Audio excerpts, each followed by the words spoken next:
Warning. This podcast may contain Copyright. Copyright. Copyright. Copyright. Copyright. Copyright. Copyright. Copyright. Copyright. Copyright. Copyright.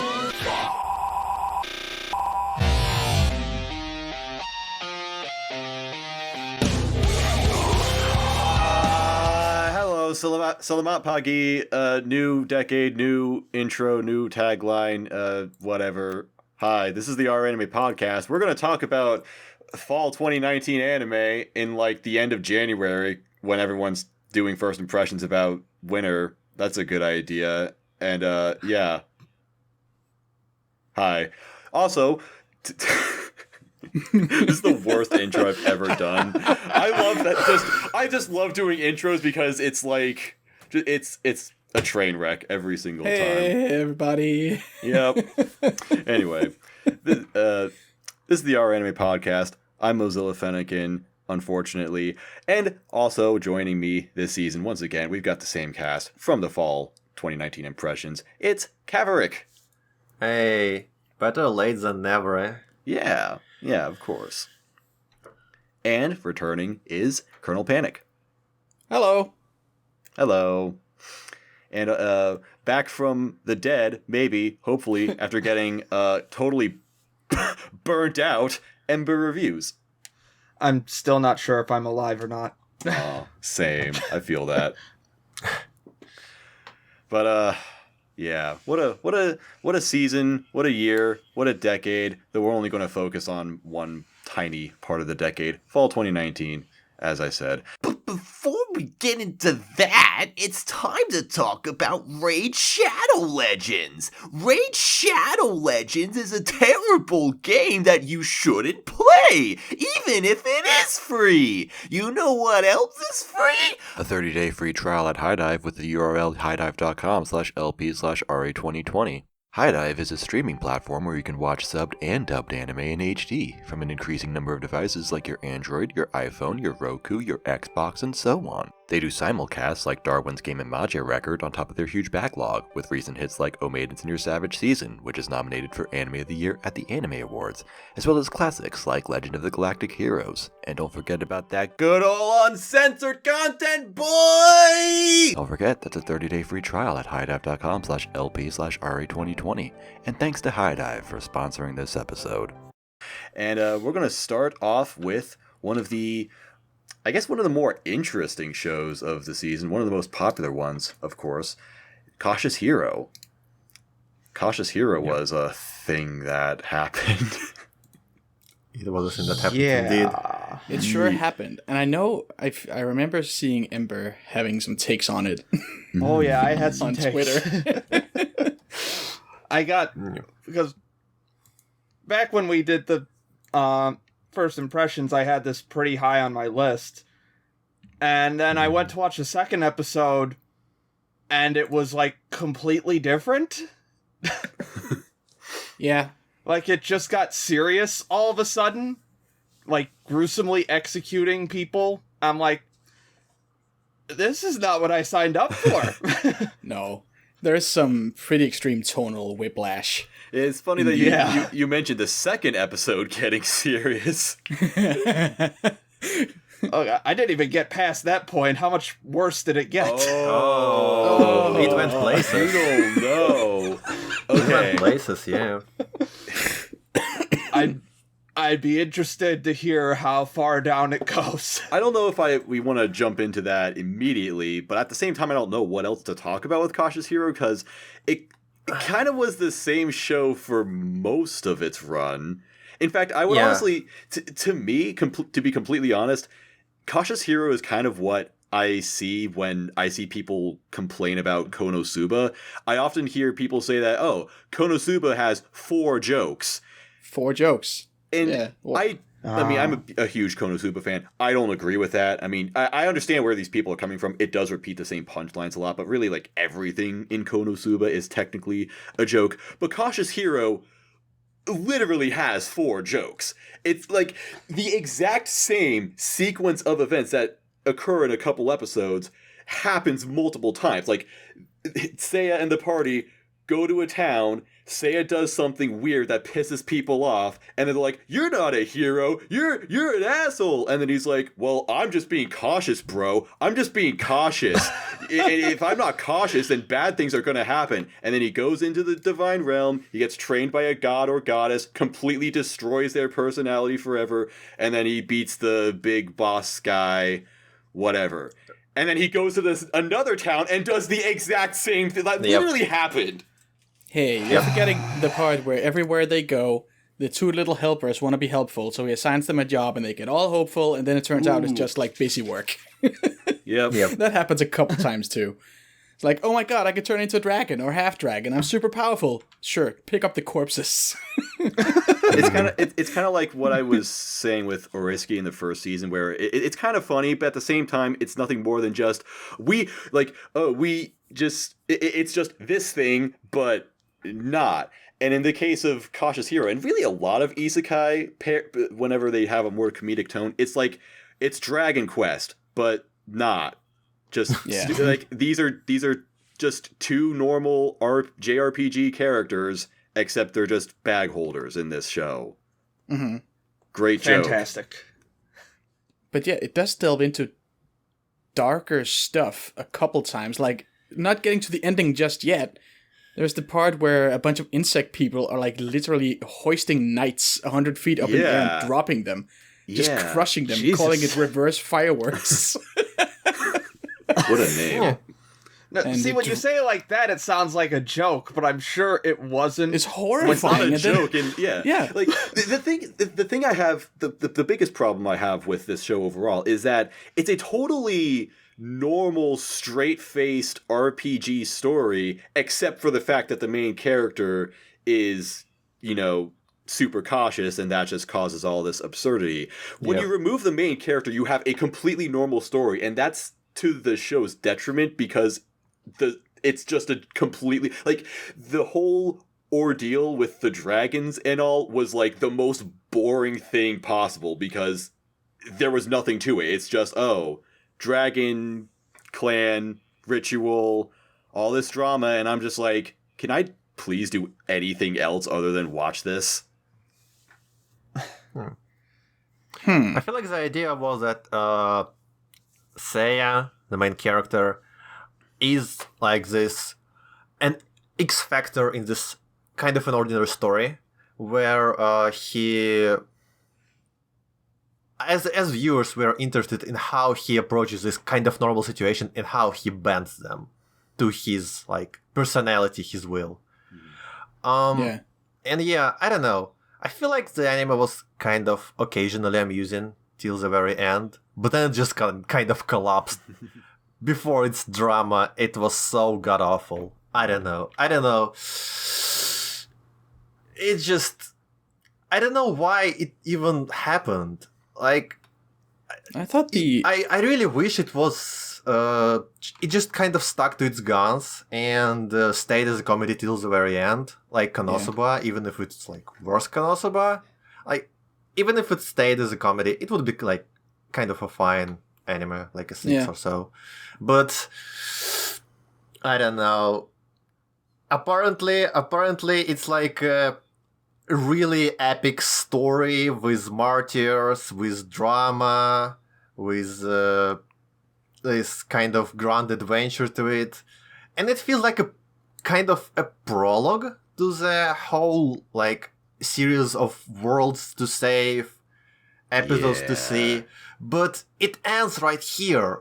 It's it's such a weird point of adaptation. They kind of allude to these grand things to come, but we will never see them because the anime ends here. Yeah. And I can't say that the anime made me interested enough to read light novels or whatever. No, true. I mean, it sets up a season 2 pretty blatantly. Because how much spoilers can we get into? Let's just get into the ending now. All right. Might as well. We're talking about it. Warning. This podcast may contain spoilers as well as coarse language.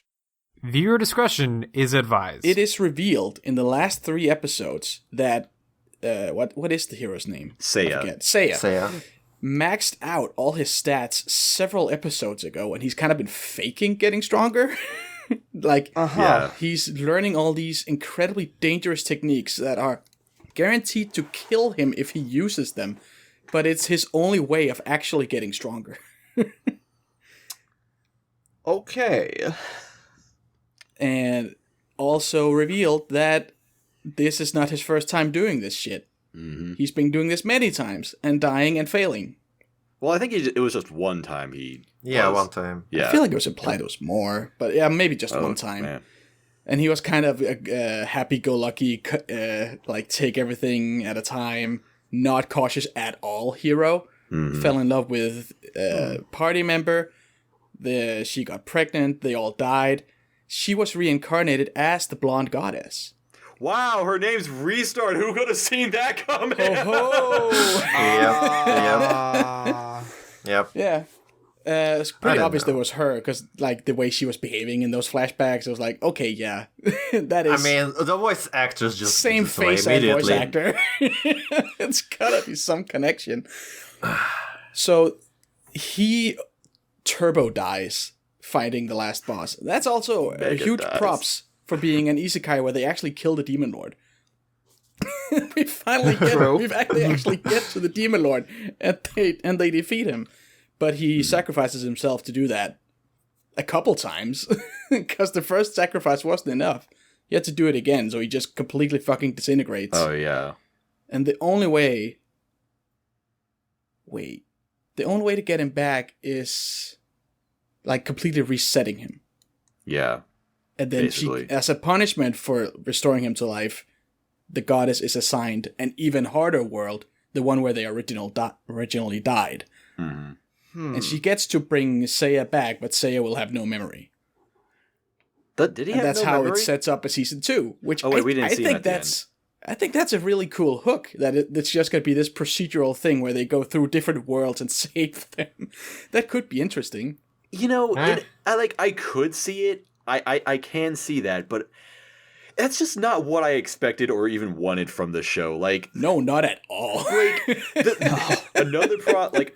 a huge problem with light novels is that they just don't know when the fuck to end. I was so down for Cautious Hero to just be this one story where they beat the Demon King and then it's over. It's just done. But no, they had to just completely swerve and set up this whole backstory so that they could extend it for as long as inhumanly possible. Here are all these systems. Now we can reiterate these as many times as we need to.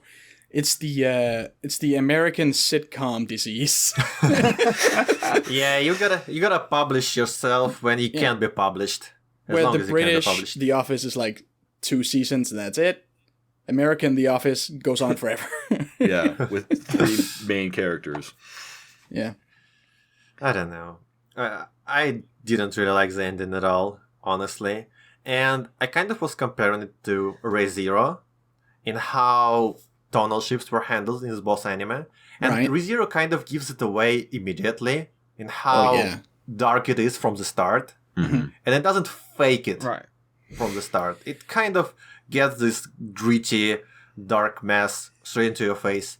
Here, you can see its farce, absurdity of a comedy, and then it just gets so heavy, dark, out of nowhere. Yeah. And then these plot conveniences where they actually knew each other back then. Come on. Like, it just What is stops this crap? being a comedy at the end. It becomes I really don't know. dramatic, but I didn't hate it. It was a surprise to be sure, but a welcome one. I don't know. I didn't like it nor hate it. I just thought it was a complete lateral move. I'm just like at the end of that whole episode, I'm like, okay. Okay.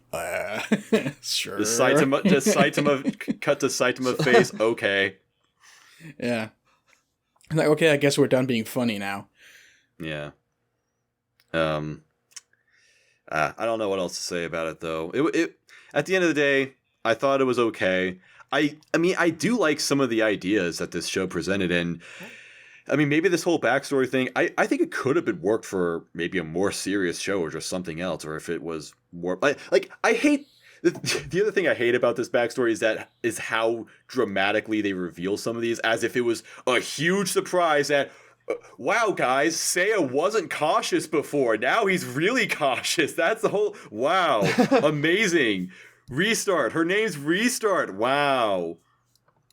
Yeah. That's also one of those things where with the name, it's like I'm sure it's clever in Japanese, Maybe, but not so clever over here. Mm-hmm. But we just see that name and we're like, okay. Yeah. There's got to whatever. be something here. But that's it. I gave this. What did I give it? I gave it a 5. It's still better than a lot of isekai, which is unfortunately not saying a whole lot. That's how low the bar is. It's like isekai is so bad that one comes around that's not shit, and wow, it's one of the better ones. I ended up giving it an 8. I really enjoyed it. Okay. Oh, nice. I give it 5. It was like a 6-7 for me till the very end, but then it just tanked. Like, it took a hard swerve at the end into drama and melodrama, and maybe too much of it. But I didn't hate it, and I thought the comedy was good until then. Also, the animation, top notch. Yeah. One thing that was consistent is Restart's faces and all. Yes. Like, props to the team for that one. Like, this genuinely had some of the most creative reaction faces I've ever seen. Yes, it's also one of the few shows to have a 2 episode hiatus in the middle of it and come back and not be shit. Yeah. They completely fall apart. Yeah. Amazing job, everyone. Yeah. That being said, another sort of weird show that I totally did not keep up with this one, but it's ORESUKI. Who watched ORESUKI? Am I the only one who finished this? I think so. I don't even think Kevin Ember watched it to begin No. with. No. I was on the fence. I think I got like 5 minutes in, and I'm like, Okay. Nah, fam. Yeah, I'm sorry. I just didn't get around to moving beyond the 3 episodes that I did watch. Yeah. So all right, you can spoil anything you want for me. I don't care. Okay, I'll try and do it short though. I won't do too many spoilers. When last we saw our heroes, what the fuck did we discuss back then? Is this weird reverse we just talked about harem the first thing? It's all about subverting expectations and the stuff you have in those harem shows. And we have this super cynical, actually an asshole MC.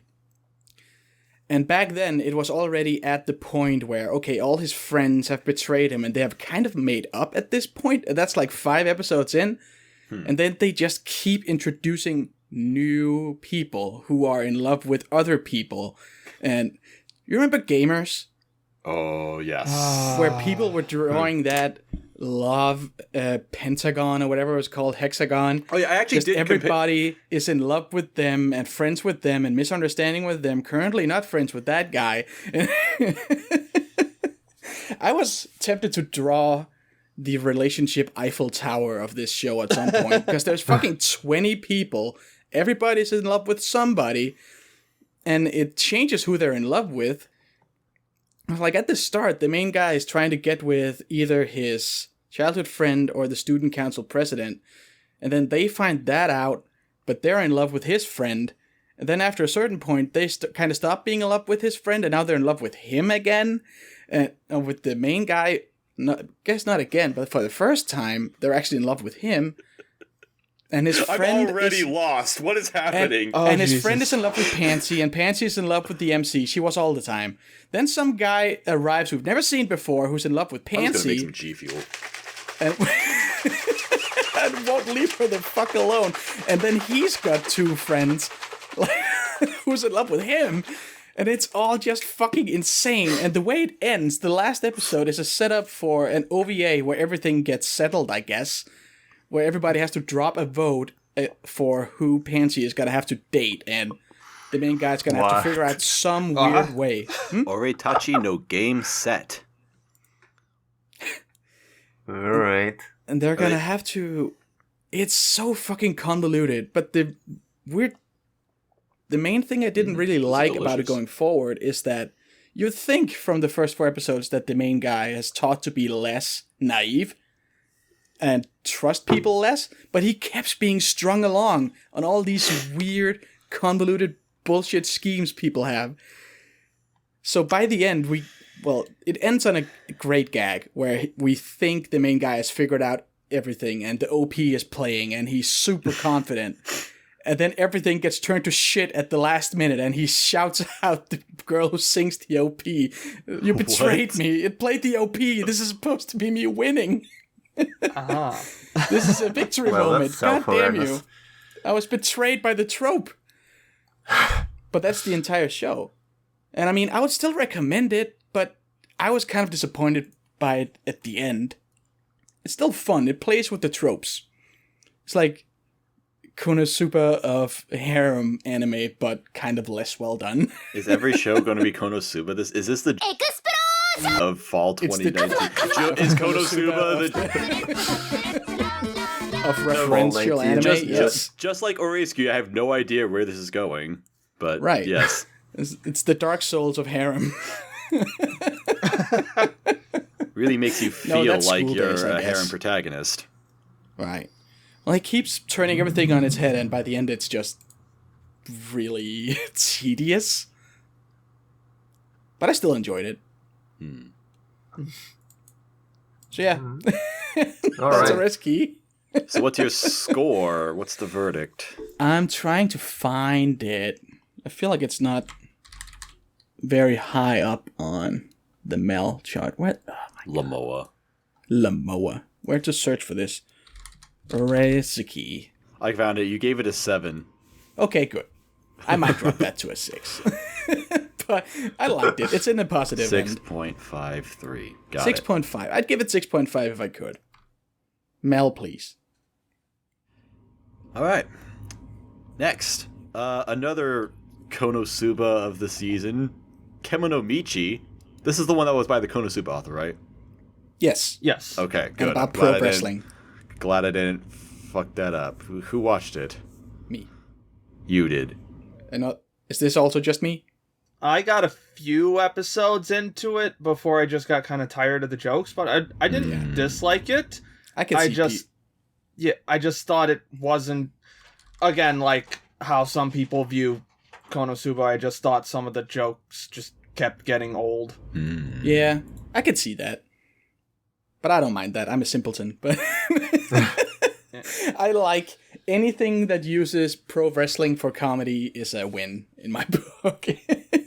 Because, like, at the end of this show, he's basically recreated the entire wrestling industry in the fantasy world because they want to. He needs money, so he gets the entire city to help him set up like a tournament so that they can win the money. And his rival in the real world, whose wrestling name is Mao, gets summoned as the Demon Lord. Mao. Nice. Well, So he, like, the good side, the princess on the good side summoned our guy. What is his name? Genso. And he suplexed her and everybody saw her panties, and that's a running gag. The evil side does the same thing and summons his real-life rival. So in the end, they have a huge face-off. And yeah, I mean, all along, it's just him. He loves animals. He wants to open a pet store. He keeps being sent on missions to subdue animals. He has a shitload of them at the end. And he keeps fucking, I don't know, molesting, but attacking the wolf man and, like, nuzzling him. Because it does the classic fantasy thing where if there's a wolf guy, he's like mostly wolf. Wolf girl, though, that's just ears and tail. So he's way more excited about the beast men. And he keeps flirting with this married cat lady. Who we meet her husband, and they wrestle, and she falls back in love with her husband, and yeah, everybody is just really good friends by the end. That's wonderful. And good goofs. I still love the vampire lady who's like, it's really obvious that it's the Konosuba writer, because you have the blue-haired money girl, you have the tall blonde masochist, and you have this short red lolly who's way too powerful. It's the exact same setup. But they all have rivals, and they all fight, and they're all horrible at it. But yeah, all in all, pretty good. I liked it. What's your score? 7. 7. Got I it. gave a lot of 7s this season. This year. It's a good number. Lucky number. It's okay. Next up, wow, I completely skipped over something. Nah, it's not important. Move on. Something really freaking important, actually. We can just talk about it later. The only good show that exists, Beastars. The Space Jam of anime. Not sure how I feel about that, but let's go with it. All right. Okay, who here watched Beastars? I think I'll just watch Beastars. No one. Yeah. Just me, huh? No. No one, So it's pretty good, right? Oh man, Beastars is really fucking good, actually. You know, in a way, I don't know. I do. In a way, it's kind of like what I said in the first impressions, where it starts off pretty slow, and you're kind of not sure, like, what you're watching, like where it's going, or what the point of it is. But man, does it have quite a potent emotional story by the end of it, and it just it works so, like, Beastars is so innovative. That's all I can really, that's like the one word I can think of, and not just visually, but just the writing of this show is so creative. I mean, maybe I'm an idiot and there's like 50,000 other things that are like it that I've completely missed. Sorry, not a very avid consumer of this quote-unquote furry core media. But, like, what I love so much about Beastars is that the emotional core of it being defined as these animalistic instincts, it's hard to tell what parts of it are being metaphorical and what parts of it are just being purely fantastical. Like some like in a way, I don't know, I could kind of see the animals that are shown as some sort of race, you know, if you could equate that to the human world. But at the same time, again, like the animalistic instincts, like how exactly does that translate into human nature? I don't know. Maybe there is no point of that. No, that's just exactly right. Because for my very first instinct was, okay, this is clearly a metaphor for racism. But no. Sure. Because you get to a point where it's like, okay, yeah, maybe it's a metaphor for racism, but like imagine if one race of humans were like 3 feet taller and had claws and were just built to hunt and kill the other. Yeah. It's not exactly how it works. I think a lot of that also comes from the fact that this is based on a shonen manga, of all things. So, and animal instincts are a very common trope in shonen, so this just feels like the next logical step of applying that to actual animals. Yeah, it's the classic, my body's moving on its own, I couldn't stop. Something like that. Which is not just a hentai thing, that's also in Hiroaka. It's like, I couldn't stop myself, I had to move, I had to do this. But yeah, I was shocked when all of a sudden it became like a murder tower fight sequence. It's like, what? Are we doing this now? With this wolf who's so fucking timid and hasn't tried to kill anyone yet? He's just gonna take out the mafia? The lion Yakuza. That was bonkers. With a panda holding a crossbow that shoots bamboo, voiced by Akio Otsuka. Yeah, that panda was too fucking cool. I was like sleeping on this show for the longest time. Like I watched the first 4 episodes and I just kind of fell off of it, and then I binged the rest when it was done. I was like, oh my god, this is such a great binge. The pacing is amazing. Yeah. Yeah. I mean, it really is like I mean, everyone will always say this, like, it seems really stupid when you hear about it or whatever, and it's like, you just have to watch it, you just have to give it time, and it's it's like the ultimate didn't think it would be good, but it actually is really good. Yeah, what I expected, what I got. Yeah. I think one of the best things about it is it just addresses topics that so many other stories just try to dance around. Like, it talks about sex. It talks about, like, institutional corruption. It just talks about all these very relevant and very kind of dark topics. Very and it's real just like, things that other shows will just, like, shy away from. Yeah. Like, I was fucking shocked. It was like, okay, this is a shonen show, and now they're showing him fondling the bunny. Okay. Really well animated, too. Jesus. Of course. Yeah. Yeah.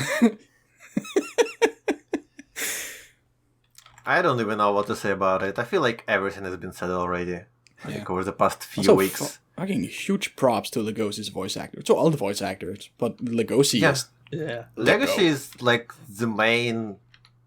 I think he's just the best character like of the year for me at least. I think he's a fairly new voice actor too. Chikahiro Kobayashi. I'd like to imagine that. Or no, not him, but well. I'd like to imagine that I don't know. Maybe he does like stage plays or something because they had to do live action or not live action, but like that's what I heard. That a lot of the like voice actors motion do capture. stage. They did that. Yeah. Yeah. Which translates into an anime that looks fucking awesome. Yeah. I don't want to necessarily put down Hoseki no Kuni when I say this, but like Hoseki no Kuni I just thought was good for, I mean, I shouldn't say it like that. Like, it was a good CG anime and all, but Beastars just had so many different tricks, just so many different techniques. Yeah. Like, I mean, I specifically remember I watched the last episode last night, and the scene where like they do this like really long, slow camera turn, and then in this wall behind them is the scene from the first episode where Legoshi is holding Haru, and I'm just like, holy shit, that's such a clever setup that would be really hard to do in another show, at least to this effect. The direction is top notch, and they use a lot of really cool like layering effects and like double, triple exposures and stuff like that. It's really cleverly made. Yeah. It feels like it's taking the like Mob Psycho approach to animation techniques in some areas, where it just goes into a completely different style just to convey a certain feeling too. Oh yeah. Oh, the freaking Lewis flashback. Yeah. Oh yeah. That one, and then the watercolor one with Haru.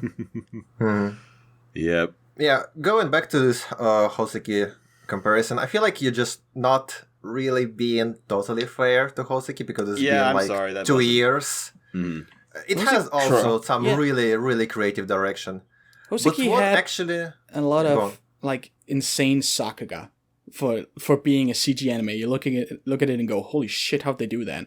Yeah. Yeah, and it also had some more insane action scenes. Like there were moments where you could go all out on the sakuga scenes. There's also but more where Beastars kind of gets an edge in Hoseki too. I feel like Beastars had that one that had the tower, which was also really well done. But overall, I feel like I'm more impressed with Beastars like framing. Yeah. I'd say Hoseki had like the better like animation quality, like the better models and stuff, but Beastars definitely had the better like cinematic elements. It had the better effects work, had the better shading and lighting and stuff. It did still dip into some Uncanny Valley stuff, like because of the motion tracking used for reference. There's parts where they're walking around and it looks too natural. I don't know how. It's like it's too smooth. And it looks weird, but in the action scenes and in all the more artful stuff, looks fucking amazing. Yeah. I went ahead and named Beastars my anime of the year in impressions, 3 episodes in. So yeah, it lived up to all expectations basically. Nice. I believe what kind of gives an edge for me here is just the sheer amount of social commentary and satire. And just how casually it just throws in these bits of information about the world, about characters, about how sinister this whole situation where they're in. But they kind of just get through it because they just don't have another world to live in. Yeah. And it's just so curious, so interesting to observe these characters, their instincts, their inner demons. It's just so vivid, this imagery. It's great. And then just Lois just straight up blasting like a lion's brain out at the end. Yeah. Like, holy shit. Like, And, I know they and cut that's out... another great, like, they even got around, like, having to, like, I'm sure this didn't air in, like, a late night slot, so they had to censor that scene. Just hiding that behind the It's a curtain was silhouette. just kind of cool. Yeah. They also... I know they cut out a famous scene where he, like, throws Bill on the floor and points a gun in his head. Yeah. They cut that Yeah. out from the manga, and that I was like, is that a meme edit? That looks way too fucking violent to be Beastars. What the fuck is this? But no, he just has a gun. Just has a fucking gun, and he kills lions. And that's awesome. Yep. Damn it, I thought. Oh, the last thing I love about Beastars, is that I would honestly consider Beastars to be a perfect adaptation, or at least as close to perfect as you can get. Oh, and yes. the reason my reason for this is because Beastars is a great anime, but I don't even I wouldn't say that it's necessarily better than the manga. I feel like you're getting two different mediums that have their own unique strengths and weaknesses, and it really just kind of depends on, I don't know, which medium you like better as to which version of Beastars you think is better. I really don't think it would be fair to say that either is better. As great as one is, or the other is, but yeah. Right, like, I've seen some of the panels from the manga, and it just has the less tightly designed character designs. It lets it have that more visceral feel to it, so I can Yeah. definitely see how the manga would have its strengths there. Mm-hmm. And even some of the, I don't know, some scenes I liked better in the manga, some I liked better in the anime. It just happens. Basically, read the manga. Well, I was gonna read And the wait manga, for but the then they second season. announced season 2 right away, so now I'm just gonna wait Yeah. for it. Yeah. Which also, goat move. That's amazing. I'm excited. Yep. I will say, second season will be better. Nice. Yep. Right. I What y'all score was- it? Yeah, It can get even better. Whoa. I did you know that stories get better over time, Cav? Wow, I was completely You're saying shocked it to gets find out better? about that. Later? No way. I don't believe you. Incredible. No. So for most of Beastars, I actually thought about giving it an 8 because, again, it does feel kind of slow at first, a little bit, I don't know, nondescript, for lack of a better word. But the ending just has such a great payoff as it is. I gave it a 9. I Fuck give it a 9 too. It's a 9. I gave it a strong 8, so close to a 9. I gave it a strong 9. Nice. And I named it then my anime of the season, anime of the year, preliminary.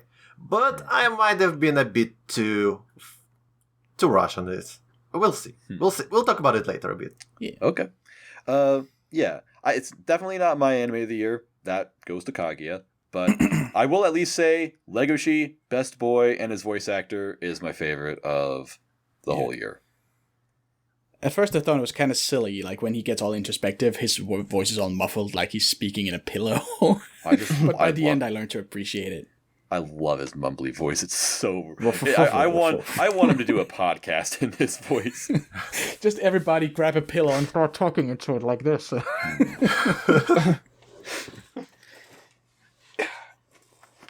And so, to round out the furry trilogy, we have African Salaryman.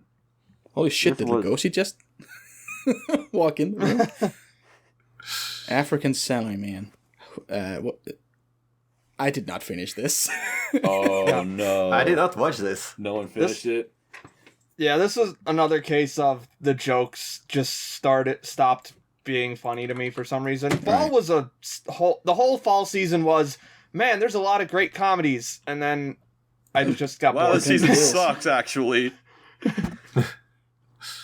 I mean, I was like, I didn't even hate the first episode, the one that I watched. It was like, okay, there's some fun jokes here, but I just never felt compelled to come back. It's like this, okay, it can exist. That's okay. Yeah. I watched one episode and dropped it. Wow. Well, moving on. Yeah, alright. See you later. Next up, we have, something that was kind of unfortunately ended. Hoshiai no Sora, aka Stars Align, aka not 2 cores, just 1 core, go die. 2 cores, Yeah. whoops, 1 core, here we go. Do we want to just like outright address that to start? Or Yep, like... let's we do could. it.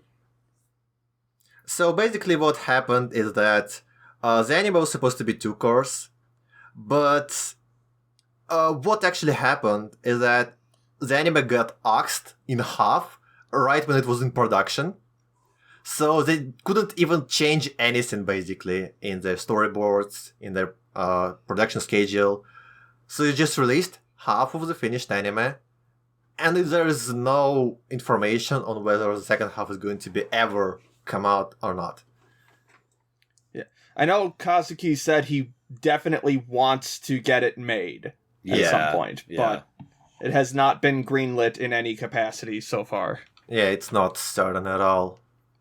So we're stuck with this anime, which is kind of half finished or not. Yeah. And like you could, yeah, go on. yeah, like you could all kind of tell, like the last 2 episodes, you could tell they were start rushing to a point where they could at least end it on something interesting. Like it, but yeah. Yeah, it definitely raised a lot of questions as well. All these characters, their relationships, and how it all kind of ties together. I don't know. I was kind of a fan of the series in my initial impressions, but I don't know. It just felt like there's always one step forward and one step backwards. Everything regarding the sports part of the series was respectable. The animation was incredible, admirable. But everything concerning characters, I don't know. That drama was so overblown. It was so ridiculous at times. It could just kind of turn me off. Like, But Cav, almost all the they time. said trans rights. Oh boy. It's Fuck, is it's Cav not- cancelled? It's not that. It's just every single character in the show, every single boy and that girl, everyone has problems with parents. Everyone.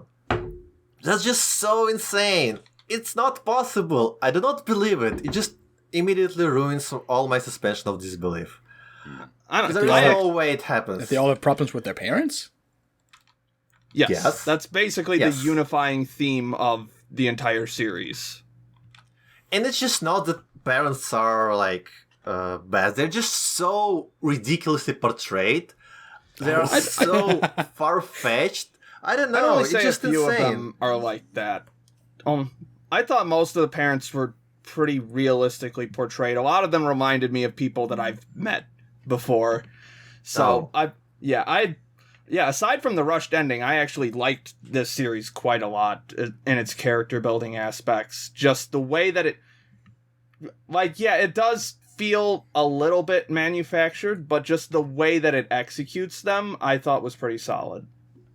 I just wish it kind of stuck to several, like 3 or 4 characters and developed more of their relationship with parents and like just development. But it just kind of spread it out all like across all the cast. And I don't know, it just didn't feel deep enough and almost like superficial to me. Yeah. So I don't know. I just wish it was too coarse, I guess, maybe. Yeah, I feel like a lot of its issues could have been fixed if it was too coarse, but we don't have it. So. Yeah. I want to say, though, that the overall quality of the anime was undeniable. Like the animation, the voice acting, how it was all portrayed, how it was done, how it was directed. It was all good. I just really wish the writing itself was a bit more subtle, I guess. Less on the nose. Right. I'm a big melodrama fan, surprisingly, so I didn't have as much of a problem with it in that department. Yeah, that's fair.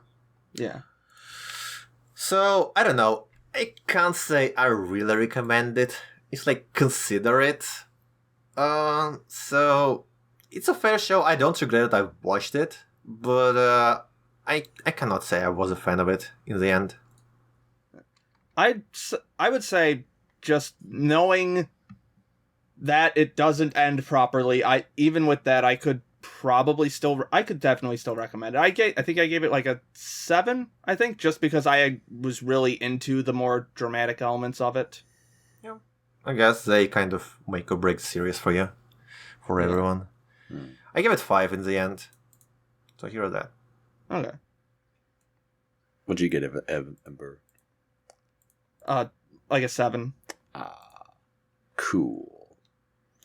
I was about to make a joke about how Babylon has 7 episodes out, but I'm pretty sure they actually put out more than that. Speaking of 7, it went on hiatus at 7.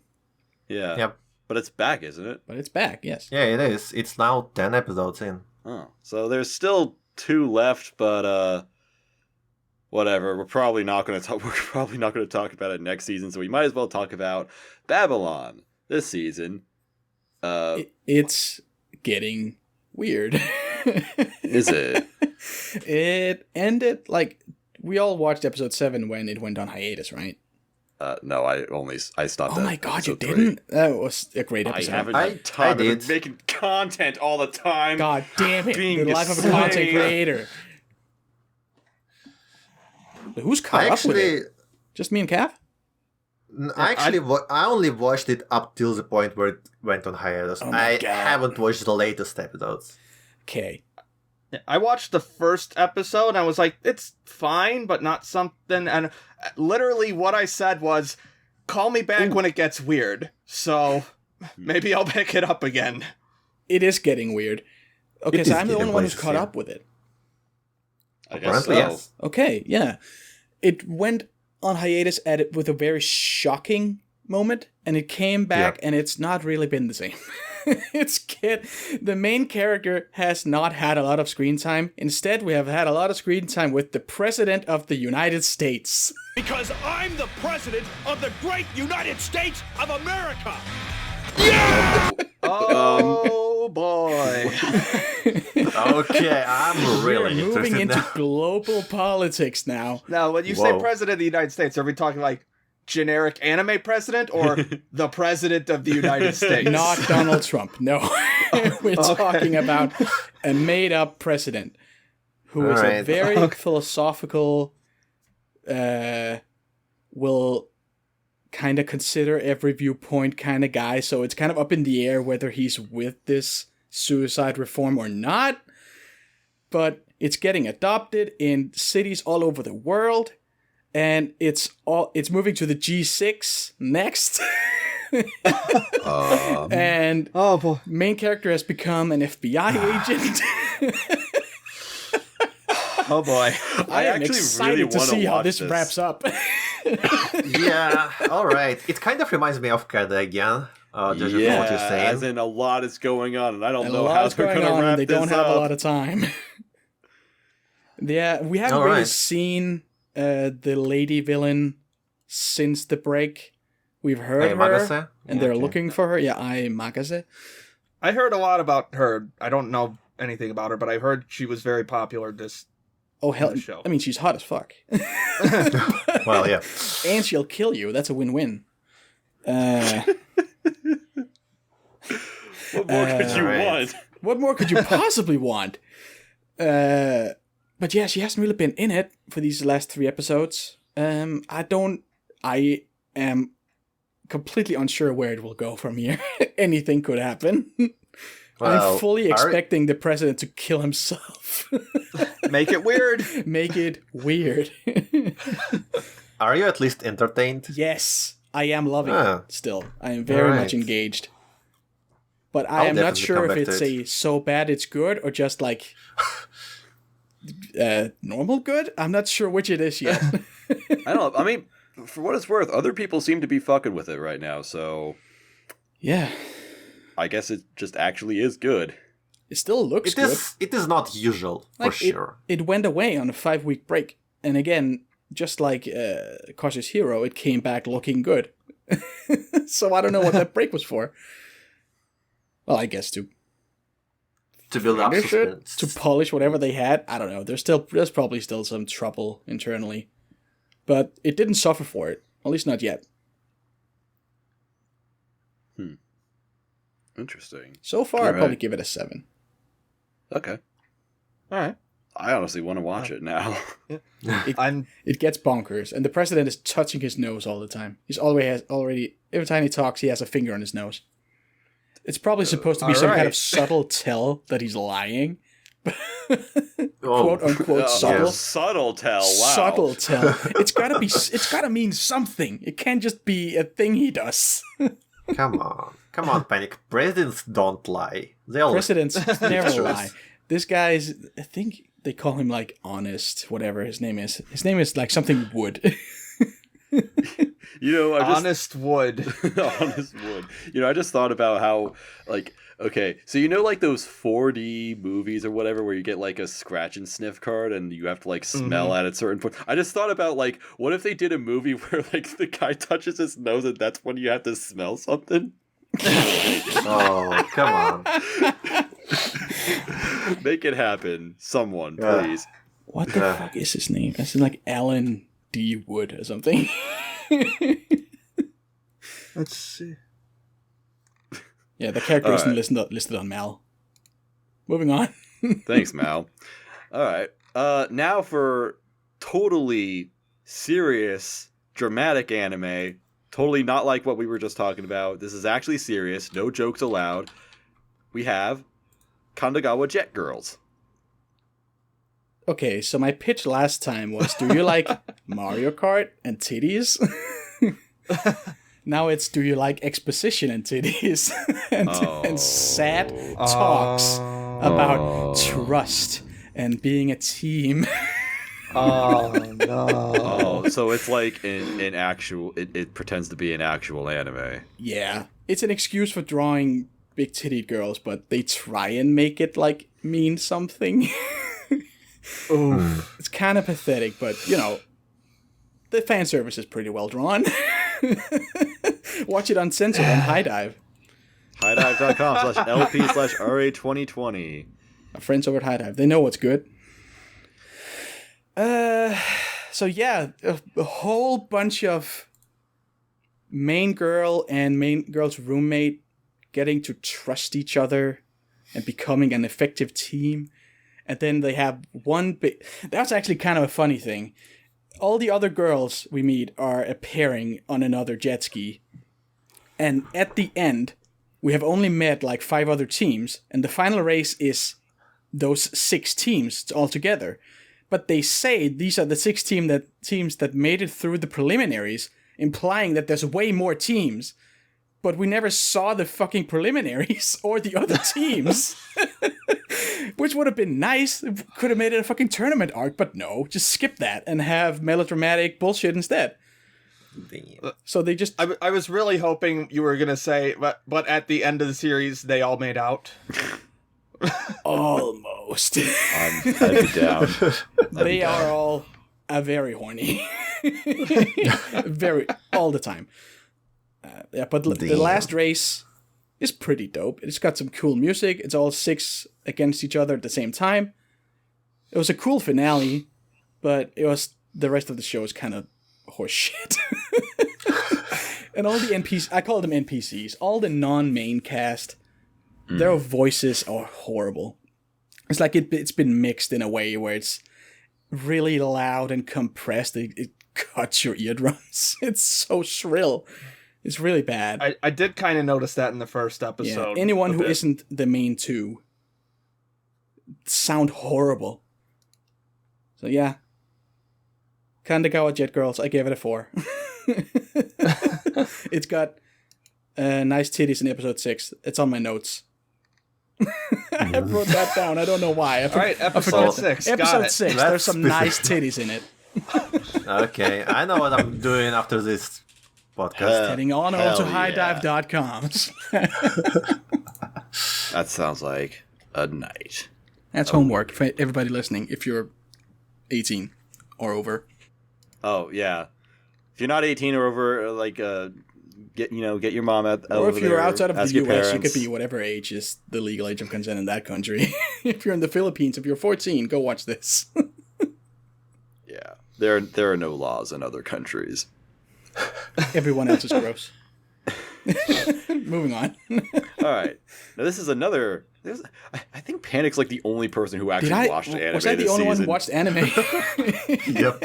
Yeah, anime disappeared except for Beastars. But next is Bookworm. I just want to point Ascendance out of a that Bookworm. this has like the longest title I've ever seen Does on Mal. I don't know, whatever. Anyway, Ascendance of a Bookworm. The short English version is Ascendance of a Bookworm. Yes. How was that? I liked it a lot. That was the second big Crunchyroll push besides Dr. Stone was this one. And it's only eligible in one category in the in the awards, and that's fantasy. And it's an isekai, but it's different. It's not a combat isekai or a big survival in another world isekai. It's 20-something librarian woman gets she dies and she wakes up as this young girl in a fantasy world that's like medieval Germany, like all isekai fantasy villages. It's this pseudo-German thing. And she's like, okay, where's all the books? We don't have books. What the fuck? You don't have books? So it's this weird Dr. Stone approach where she has to reinvent books. Like invent modern paper and a press. And it's like kind of in... Is it season 2 of Konosuba where Kazuma starts reinventing modern day stuff? Yeah. Yes, it's like that. Like she invents shampoo and all these other weird things she knows how to make. And she becomes like an apprentice merchant. And it's got a weird style to it. It looks kind of bad. But bad in a way where you kind of get used to it. I don't know. It's like you build an immunity to this really weird style. And by the end, I liked it a lot. I think I gave it an 8. I thought it was really interesting because it's like, my first thought was, okay, this is like Saga of Tanya the Evil, where an adult gets put in a child's body, but in this, it's a girl, a grown woman gets reincarnated as a child, so it's not as creepy. But yeah, it's got this, of course, this underlying plot of her end goal is to open a library or a bookstore, and she's got this a friend who called his name is like Lutz or something, who's like not as smart, but she's a very frail girl because she's kind of sickly, and it's kind of revealed later on that when she took over the girl's body, that's when the girl actually died because she was so sick. So they both died at the same time, and then a grown woman became the small girl, so she lived on. And over time, people kind of start to realize that she's not who she used to be. But at that point, Lutz had actually spent more time with the new girl than with the old one because she was always sick in bed. So he accepts it that, okay, you're not actually my old friend. You're a new person in my friend's body, but we've become friends, so I'll still help you. Huh. I thought it was really interesting, and they're making a season 2. So, yay. This was I'm pretty sure this was just a split core. Yeah. I'm actually kind of shocked. Like, this show started the season with, like, less than a 7 on Mal, and now it's over an 8. Yeah, it's very acclaimed. I think... Friendly, and it's good. Yeah, it got a lot of hype late on, specifically from Mother's Basement, made a video on it. I feel like a lot of people came and checked it out then. So that's Yeah, where I'm not the gonna lie. watched it. It just kind of looked like shit on the poster. Yeah, it does. On, The PVs, poster is not great. And I was like, I'll skip it. And the show style is not And- the best either, but it's an acquired taste. By the end, I liked it. All right. I would recommend people check this out, like a couple episodes at least, because it's got this Dr. Stone really scientific approach to what even is a book made of. Can't believe that Ascendance of a Bookworm literally invented books. It's finally something that My Hero Academia Yeah. didn't Can't invent. believe Dr. Stone is basically just a ripoff of a Ascendance of a Bookworm. Oh yeah, Which there's came first? It doesn't matter. What is this based on? It's not it's a original, light is it? novel. Yeah, okay. Light novel. Light novel that came out in 2015. Right. Okay, Dr. Stone is So- probably older then. I don't know. No, Dr. Stone started in 2017. What the yeah. fuck? Yeah, Dr. Stone's Hey, I very was new. right. I was right. Right, everybody remove Dr. Stone from your mal. Go watch this instead. Dr. Stone is cancelled. Fucking Put it bullshit. in the books. But it is funny that Crunchyroll would push both these shows that have very similar premises.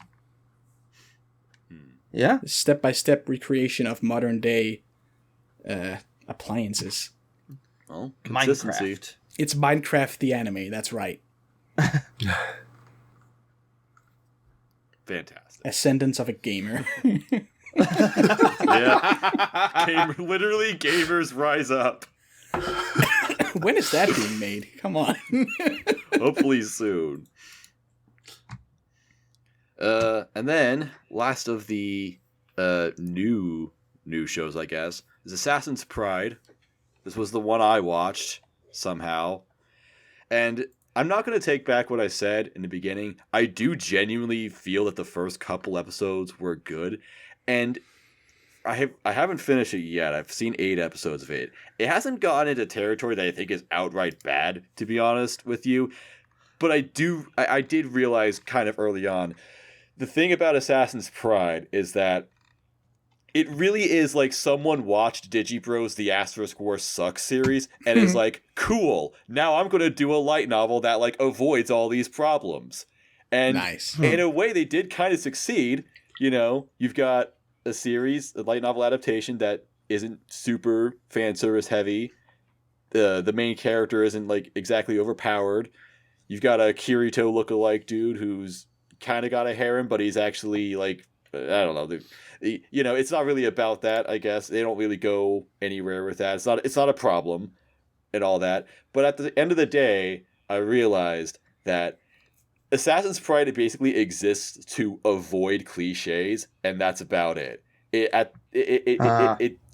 doesn't realize that it's not actually doing anything unique. It's like, hey, we just made a less shit version of this show that's actually not even relevant anymore, which is really funny to me, actually. Because if this came out in like 2016, this probably would have been really popular and people would have really liked it.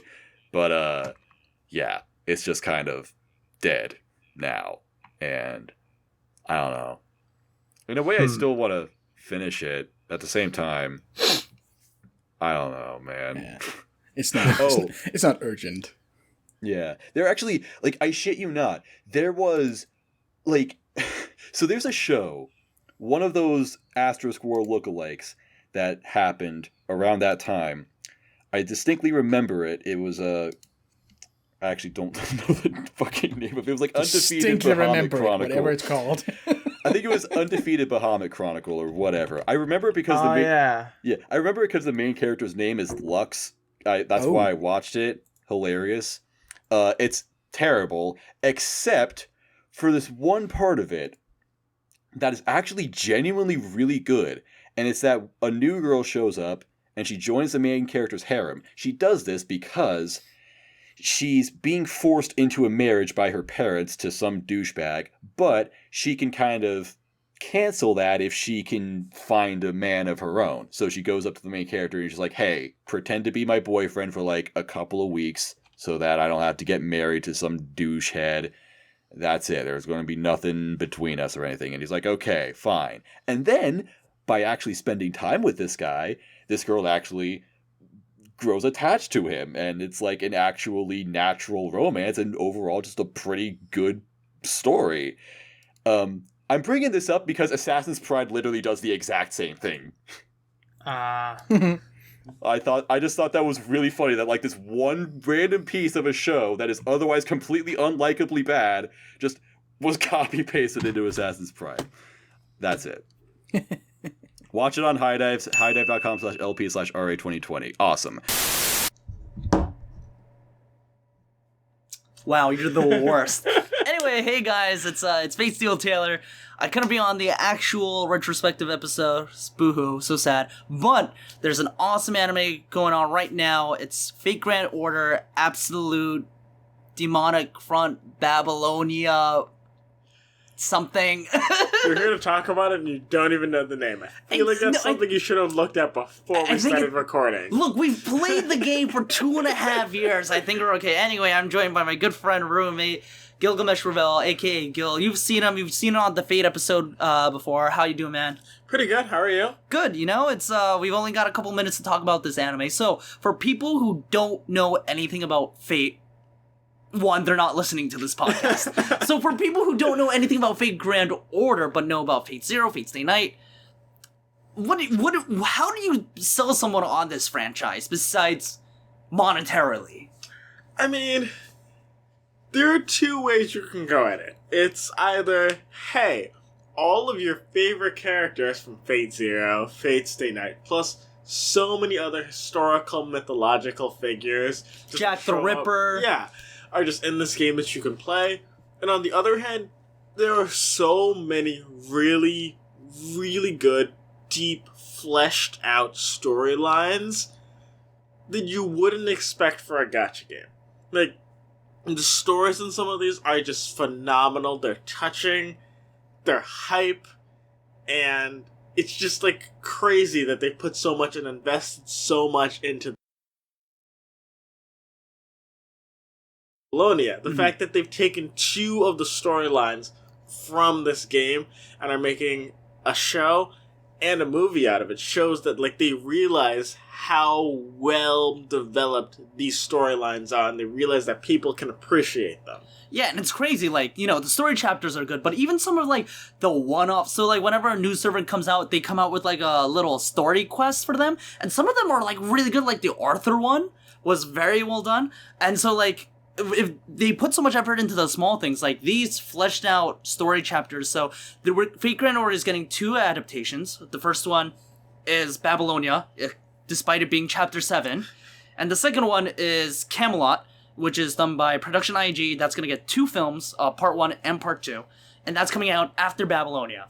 So there's going to be things that if you go into Fate Grand Order Babylonia as an anime only, there's going to be a lot of things you miss. It's going to be kind of like reading Harry Potter and the Deathly Hallows after, you know, going seeing, like, Fantastic Beasts and Where to Find Them, and that's the only other thing you've seen. Like, you understand the general universe, but there's a lot of, like, character interactions that just might not make as much sense. But at the same time, if you really want to see Babylonia, I would highly recommend playing Fate Grand Order, but if you can't do that, find this, like, the transcript of the story chapter and read it. It'll just be so much, bring so much deeper of an understanding to it. There's Let's Plays on YouTube where people have all the cutscenes. I believe the Camelot cutscene video is like 10 hours long and Babylonia is like 12. I did not know that. Yeah, when people were like, oh, like, how will a gacha game have enough, like, content to fill, like, 2 cores? Well, it's because Babylonia, I think someone put out, if it was a novel, would be over 1,000 pages long. Wow. Yeah, Babylonia has a ton of text to it, a lot of which has been, like, cut down too to just make the anime flow faster, but I feel like this might be a huge praise given that we're both huge Fate fans, especially of Fate Zero, but Fate Grand Order Babylonia might be my favorite entry of the Fate franchise, especially adaptation-wise. Yeah, I would definitely agree. I definitely think that it has retained the soul of what was in the story chapter, while also still just doing such a great hype job of bringing it to the screen. Like, the fight scenes have just been incredible, some of the best ones I've seen, and there's still a bit to go in the anime, so I'm going to hold my judgment for now, but because I don't want to make another prediction like I did for some other anime that I've seen that I don't want to go into. But Some other Fate anime that we've seen, actually. But so far, it is definitely in the running for knocking Fate Zero off of its throne. And it's one of those things, too, where it's, like, not a perfect adaptation in the sense that it's not a one-to-one adaptation, because there are a couple things that they've actually added story-wise that weren't there, and then they cut a couple of, like montages and stuff. Like, one of the things in the game that they had you do was, like, really just go around and do menial tasks and, like, clean up the city of Uruk. And one of the reasons for that was, like, really trying to, like, embody the city of Uruk within your, like, mind, and, like, really making you care about these characters in the mundane daily lives. And that was, like, put into a slideshow montage in the anime. But then they fleshed out the most important one of those stories, which was with the florist and Anna. So it's been really well done. The fight scenes are great, as you mentioned. Megumi Kono. So this is done by Cloverworks, and Megumi Kono, who is most famous for her works on Gainax properties like Gurren Lagann, and Trigger properties like Kill la Kill, Promare, I believe she did some work for as well. She also worked on Little Witch Academia. She is also really famous for her perspective work on Idolmaster 2011 and Idolmaster Cinderella Girls, both of which were done by A1 Pictures, which is the parent company of Cloverworks. You don't care about that shit. You just care that this looks fire. It looks honestly amazing. And there's one anime original fight that just looked absolutely so good. It was just mind-boggling amazing. The impact frames, it's like, you're just gonna be blown away by how good that fight is. And especially if you do play the game, it's really fun because you can tell they have a lot of love and respect for the game, because they play the music of the game. There'll definitely be moments where you recognize some of the soundtrack, and also, like, some of the characters, some of the servants, are just, like, completely ridiculous in the game. And going into the anime, I was wondering, like, how much would they play into this? Or would they try to make it a little more, like, I don't want to say respectable, but, like, a little more, like, normal for somebody who's just, like, being introduced to the series. And I think they do a very good job of just being like, no, Jaguar Man is ridiculous, and you're going to just love it. The line, she says a line at one point where, oh, I'm going to die, which is not a funny line, but when it's said by Taiga Fujimaru in a tiger onesie, it's fucking hilarious. Definitely, I would say check out the Fate Grand Order game. It's available on iOS and Android. Look, we're not sponsored by them. They don't need our money. They've already taken all our money. Look, the Fate Grand Order has made like $4 billion since its inception. It has literally outgrown Star Wars and like the Marvel Cinematic. Like, it made more money than Avengers Endgame. Like, I think that tells you how much money Fate Grand Order is making. Sometimes we'll be watching this game, this anime, and be like, wow, why do these fights look so good? How did they get the budget for it? It's like, oh, we're the budget. So, you know, thank you to all the whales who made this anime project a success. Definitely tune into it if you can.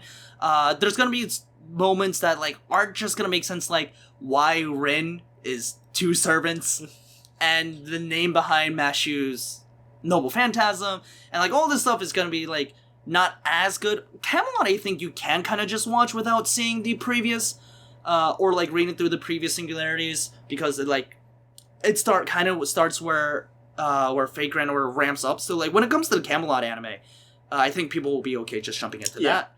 But for Grand Order, Babylonia, Absolute, Demonic Front, definitely would recommend, if you can, watch, like, playthroughs, play the game. Honestly, you know, if you need a support, like, 10-10-10 Coup Alter to drag your ass through the first 7 singularities, yeah, you know, I'll be happy to do it. Just DM me, I'll put you on my support list as long as you promise to complete everything. So yeah, thanks so much, guys, for tuning in to this segment. I've been Faithful Taylor. This has been Gilgamesh Ravel. Remember, also Fate Grand Order is on High Dive, so watch it there. Moving on. High Score Girl Season 2. How was this one, Cav? First of all, gotta say that first season that came out now 2 years ago was some of the best romance anime of the recent years, in my opinion, at least. With quirky characters, unusual setting, so on and so forth. Second season, I would say straight away, it is not as good. Ooh. And it's not because it's poor, but because the first season just set an insanely high bar to reach. No, not because of it's poor. Because second season is also really good. Mm-hmm. I would say it kind of occasionally misses with its comedy, it gets a bit repetitive, and characters, you could feel like they are moving in circles. But still, behind this amusing rom-com, there is a captivating, charming, thoughtful coming-of-age series about first love, about coming to terms with circumstances. Mm-hmm. First and love, what's second really, love. once again, second love. What really brings this anime to life to me is its setting, once again, and how this hobby of gaming can bring people closer together, allows them to move forward. And it just feels so genuine, actually. Just how characters behave, how they adapt to the situation, how they progress through their life. It's just so realistic even. I don't know. It just feels like a genuine show. Yeah. And I don't even know what else to say here. It's just so good. I'm in love with it. It's one of my favorites of the past years, actually. For me, I would say all the seasons of it have been mostly on the same level for me, but maybe I also haven't seen the first season in a while since it last aired. All the characters are just really good, surprisingly unique for their genre, just because they actually think about things instead of just get into like bizarre accidental situations all the time, like a lot of other terrible rom-coms. But also just like, even though the animation isn't the best because it's a full CG series, I would definitely say like the actual like the way they put it together, the framing, the lighting, the shot composition, all of that was really strong. There are some like really captivating shots throughout this series that just make it stand out from its ilk. Yep.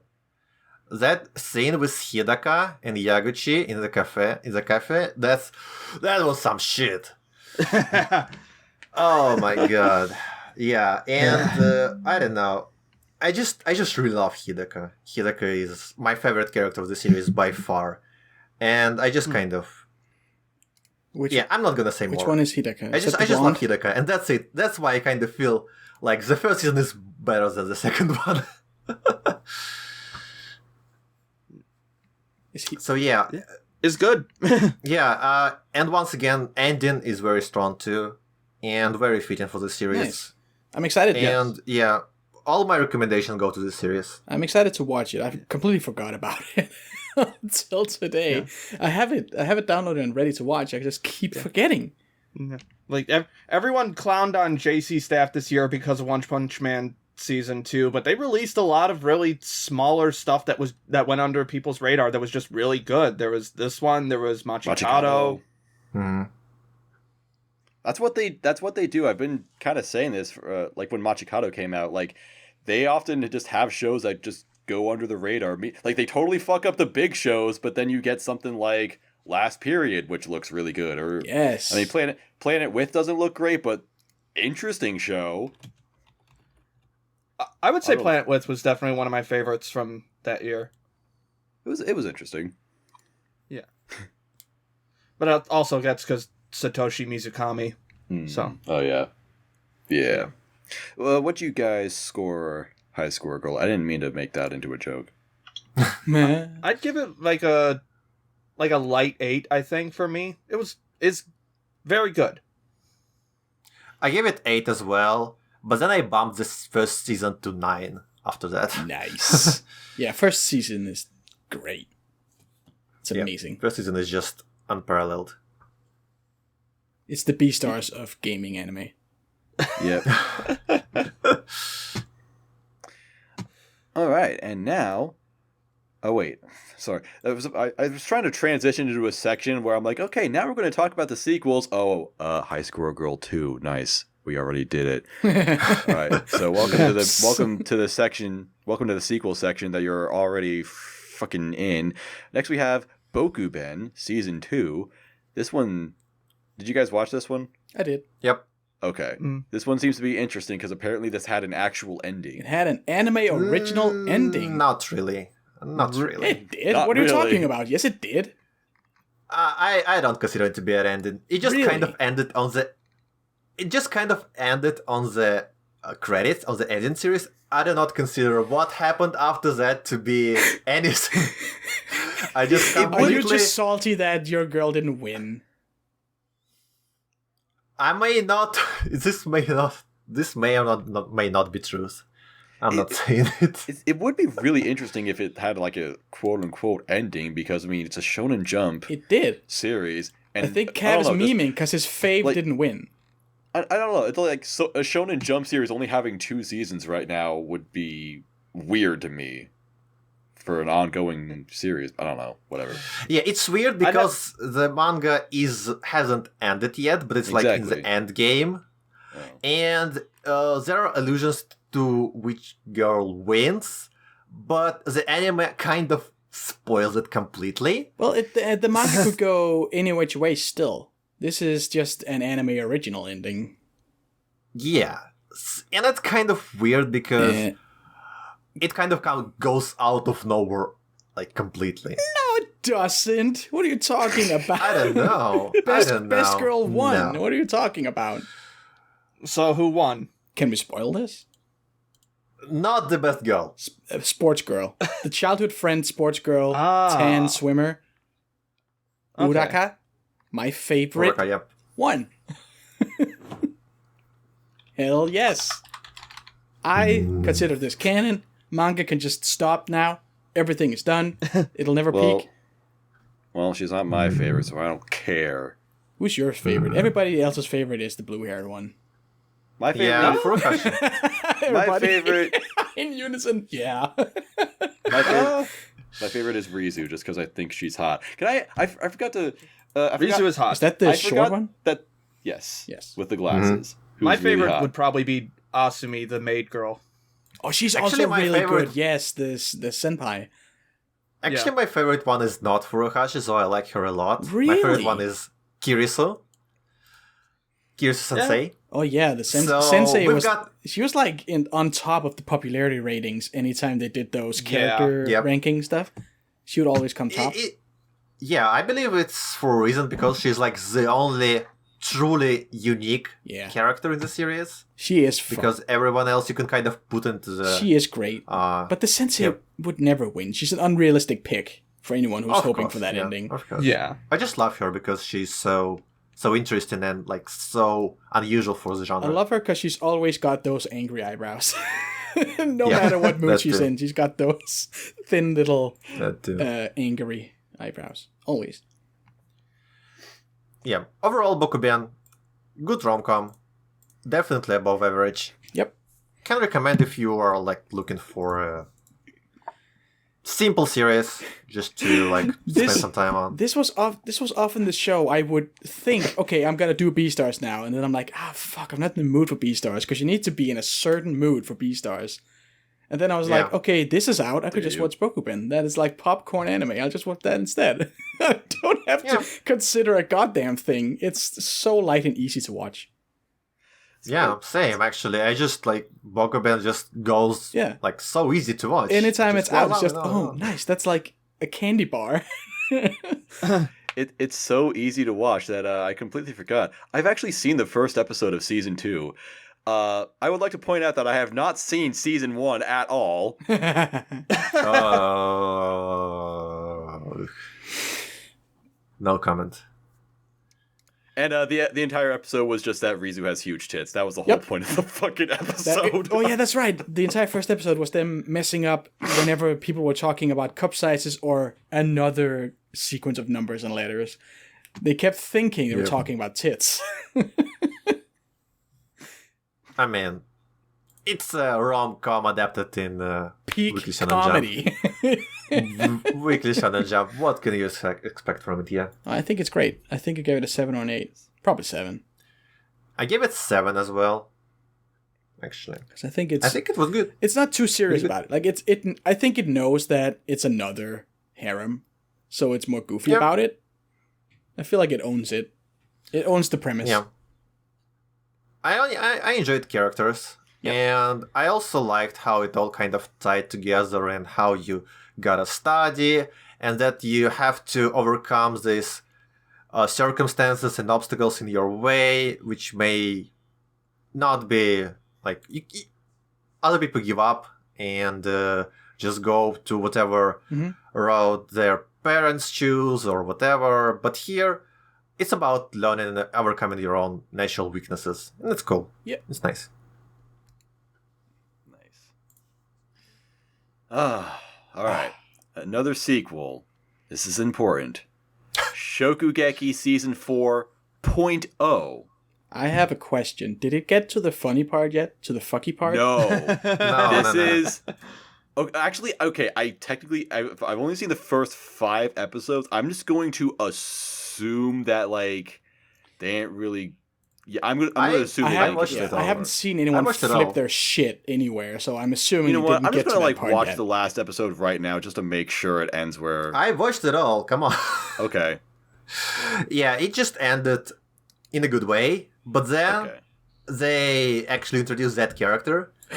Hang on, let me. That character which no one likes, and people are like, "Oh shit, they're really adapting this." Oh shit. Next season, well, whenever it airs. Maybe I'll catch up for next season. I'm just next honestly... season comes out in spring. So. Yeah, it's like split core. I'm just honestly surprised why they're insisting on adapting till the end, whereas the series bombed and was literally cancelled. Why? Like, who for?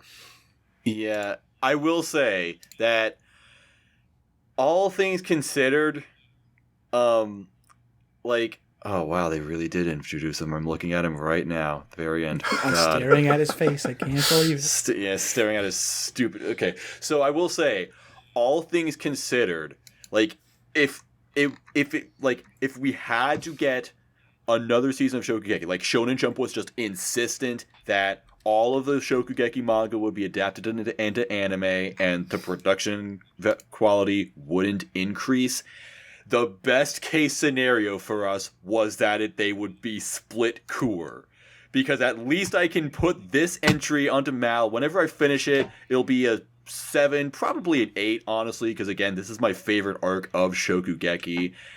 And, yeah. And so we can separate this from the next season, which is where shit's gonna hit the fan, and it's gonna be really funny watching the disparity of these two. Like, I just want to make a prediction. Last season of Shokugeki on my anime list is going to have like a 6.3 score. It's going to be that's pretty low. Dang, it's going to be that low. You're talking like the new season of 7 Deadly Sins low now. Oh, man. That's really low. Well, we'll see. Oh, wow. It really is 6.3. I didn't even notice that. Jesus. Thank you, Dean. Speaking of 7 Deadly Sins, it's not on our list, but I finally stopped watching 7 Deadly Sins. Wait, you actually watched it? I watched 4 episodes of the new season. Oh, my God. I was kind of keeping up. I enjoyed the previous seasons. Yeah, it's derivative, but it had good it had some good fights.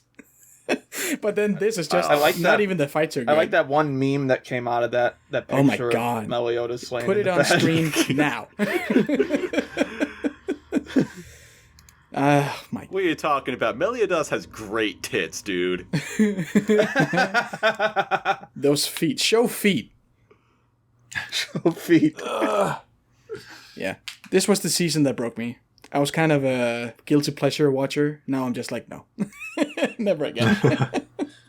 I think I watched like all of the first season. I was enjoying it up until like the last 5 or 6 episodes, and then something happened and I just like was immensely disappointed. I even watched the fucking movie.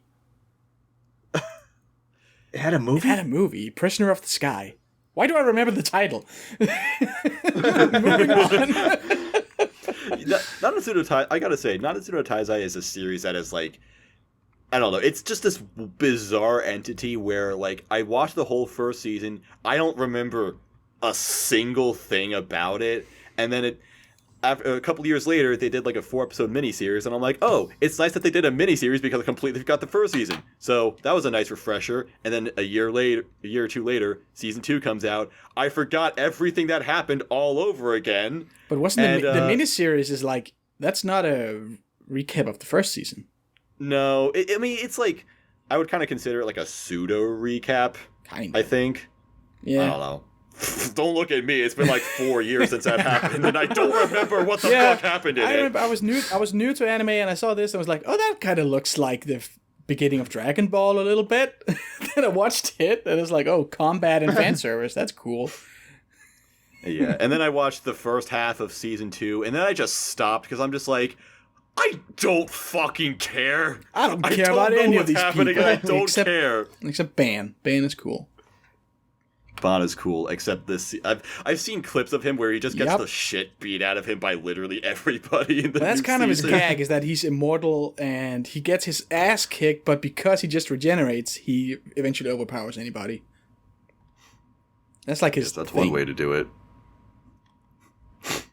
Anyway, we were talking about Shokugeki somehow. I don't know. I don't know if there's anything to actually say about Shokugeki at this point. Like, I kind of ranted about it in the first impression. So this season is good. It's fine. My favorite arc of Shokugeki, complete. Animation sucks, whatever. Yeah, except the animation's completely stopped. Yeah. There is no animation in the series anymore. At least it has good voice acting. That's good enough for me, to be completely honest. It does. Yep. Yeah, we have to go back to shitting on JC Staff again. Oh, yeah. Thanks, guys. Thanks, JC Staff. Wasn't Seven Deadly Sins JC Staff? No, that was A1. No, it they was changed studios. It started with A1, and then this season was Dean. Yeah, that's right. It's Dean now. God damn. Get the Konosuba team on it, for fuck's sake. Well, that's JC Staff now, actually.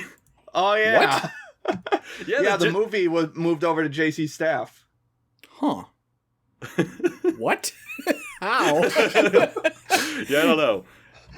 For the record, though, Konosuba movie is very, very good. Did they... Loved it. Yes. Oh, right, yeah, Konosuba is DC Staff. Yes. Yes. Okay, I'm with you. I thought you meant that Seven Deadly Sins moved to Dean and then to JC Staff. No. Like mid-season, just switch studios. Glad we cleared all that up. Good. All right, next show, the one that we'll actually talk about, Psycho Pass 3. I'm interested in hearing about this because Psycho Pass is a series that, like, it had a terrible second season and then I guess, like, got put on hiatus while they waited to figure what the fuck they were going to do next. But it's always a series that I felt like could expand a lot more just because it's original, it's cool. It has, like, there are different things you could do with it, just don't do season 2 again. So, yeah, how was season 3? Am I the only one who watched it? I think so. I didn't. Probably. I guess I am. Okay. All right. Works for me. So, essentially, third season of Psycho Pass is a reboot, kind of a soft reboot, where all the main characters who were developed, who were established in the first seasons, were pushed aside. They exist still in the series, it's still the same world, it's still the same city, but they play minor roles now, and new characters are put in the front. However, these new characters are really blunt, one-dimensional, straightforward. It's insane. I don't know. the characters are really not good. I don't know why exactly they decided to go with such a soft reboot route, because these new characters, they just do not really stand the chance against the old ones. And these times where these old ones appear on the screen, you just wish they would stick together a bit more, stick around a bit more, and like just bring this old vibe of Psychopaths back. Because the new Psychopaths, it's not anymore a mystery series. It's more like a police procedural series, cop procedural series, and it borrows a whole lot from Ghost in the Shell standalone complex.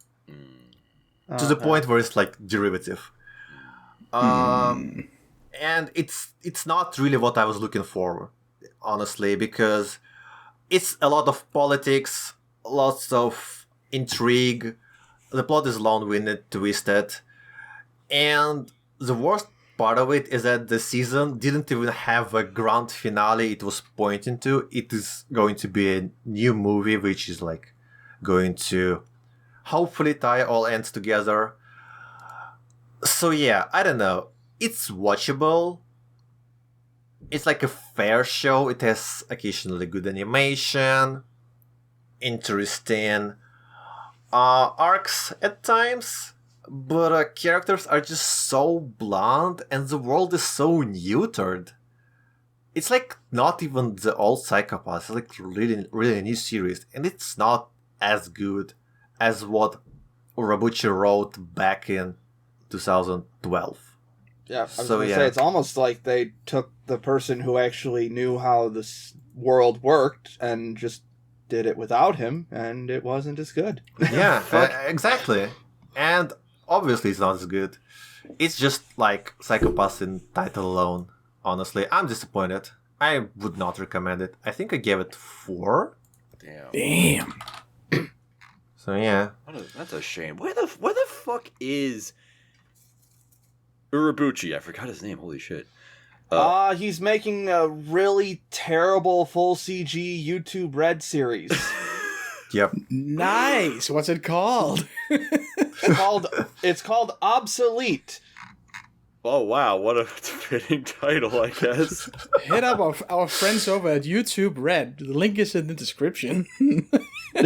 Yeah.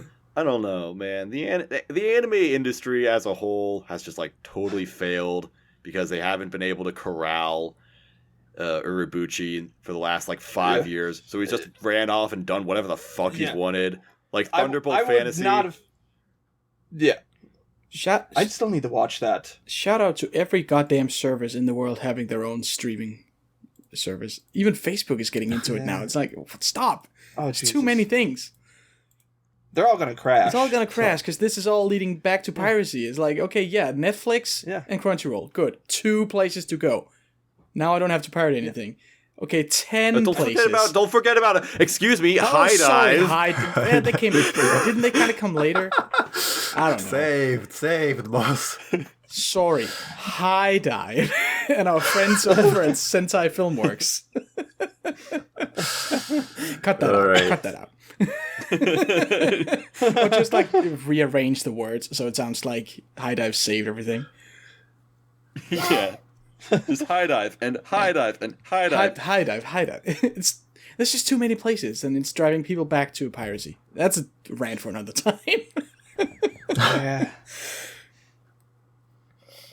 Speaking of rants. Speaking of I don't know, streaming services or whatever, I just think about the Crunchyroll logo for this. Yes. Because Dr. Stone is like a big thing, and they had their own Crunchyroll animation. Good for them. Nice. Custom logos, that's what we like. Amazing. Great job. So I want to say about Dr. Stone, I like how easily watchable this show was. I like how it had these larger goals in place, and then it accomplished them by doing all of these much smaller goals, essentially. And it did a really good job at breaking down to the viewer exactly what is going on so that you just have a full understanding of everything, of how everything works. I thought that was really nice. This is a show that I didn't keep up with it weekly. I would always be behind by a few episodes, and then just every few weeks I would just get caught up. I would watch like 3 episodes at a time, and it wouldn't take any effort whatsoever. It was just a good... I mean, I wouldn't say it was like relaxing or anything, but it was just engaging, but also not that intense or anything. It was just a nice, fun show overall. It was like, I'm just going to, like, whenever I just sat down and I'm like, I feel like watching anime, but I'm not in the mood to watch a specific anime, I'm going to watch Dr. Stone. And that's a great role to fill for the show. That's kind of funny. I did kind of the same thing, where I would be like 3 episodes behind, and then every 3 weeks I just binge those 3. Yeah. It's a really good show. I mean, I don't know what to say. It's well animated. It's well voice acted. I think my main gripe with it... I don't know if it's well animated, but... Yeah, as the manga head here for this one, I was very disappointed in how it looked. Oh, really? That's a shame. But that's because Boichi's art is just phenomenal. So yeah, it does. It does seem like Boichi has a very, very passionate fan base, but it has not translated into anime. Yeah. So it's been kind of divisive. I saw he redrew like a certain One Piece chapter, and I thought that looked like bad. I don't think he did a good job for that. Like, to kind of address the elephant in the room, the top-notch character designs. But yeah, the amazing award-nominated character designs. Like, the faces are constructed like absolute shit in this show, but at the same time, like, the silhouettes of the characters are really good. Yes. I feel like the clothing is actually really cool and practical, and the hair, as ridiculous as it can be, it's fun. Like, I think Senku is in that, like, Yami Yugi tier of it's so stupid that it actually works somehow. Yeah. Like I just kind of think about Kohaku, and I'm like, wow, if her face didn't look like such trash, she would be really hot. Yeah.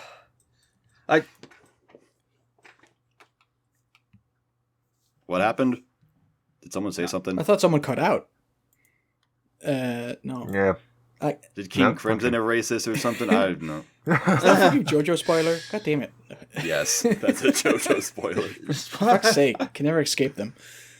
No, I was about to say before that my only gripe with this show overall, in the long run, is Senku's voice actor. I found his voice really grating. Especially when he did those Mecha Senku skits, which overall were pretty funny, or pretty good, but the way he talked, it's really annoying. Well, apparently it's a really big voice actor. It's the actor of Subaru from ReZero. Oh yeah.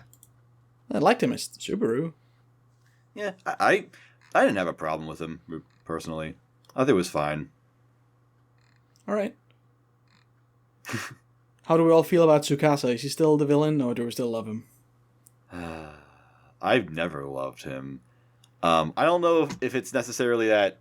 Like, I don't know which character to blame on this, though, but the conflict between Senku and Tsukasa is so stupid. It's sometimes, like, conflict in general in this show, like, definitely the best part about Dr. Stone is the bread and butter of it is the actual problem solving. How do we build a cell phone? That's cool. But when it's like, that have to be solved.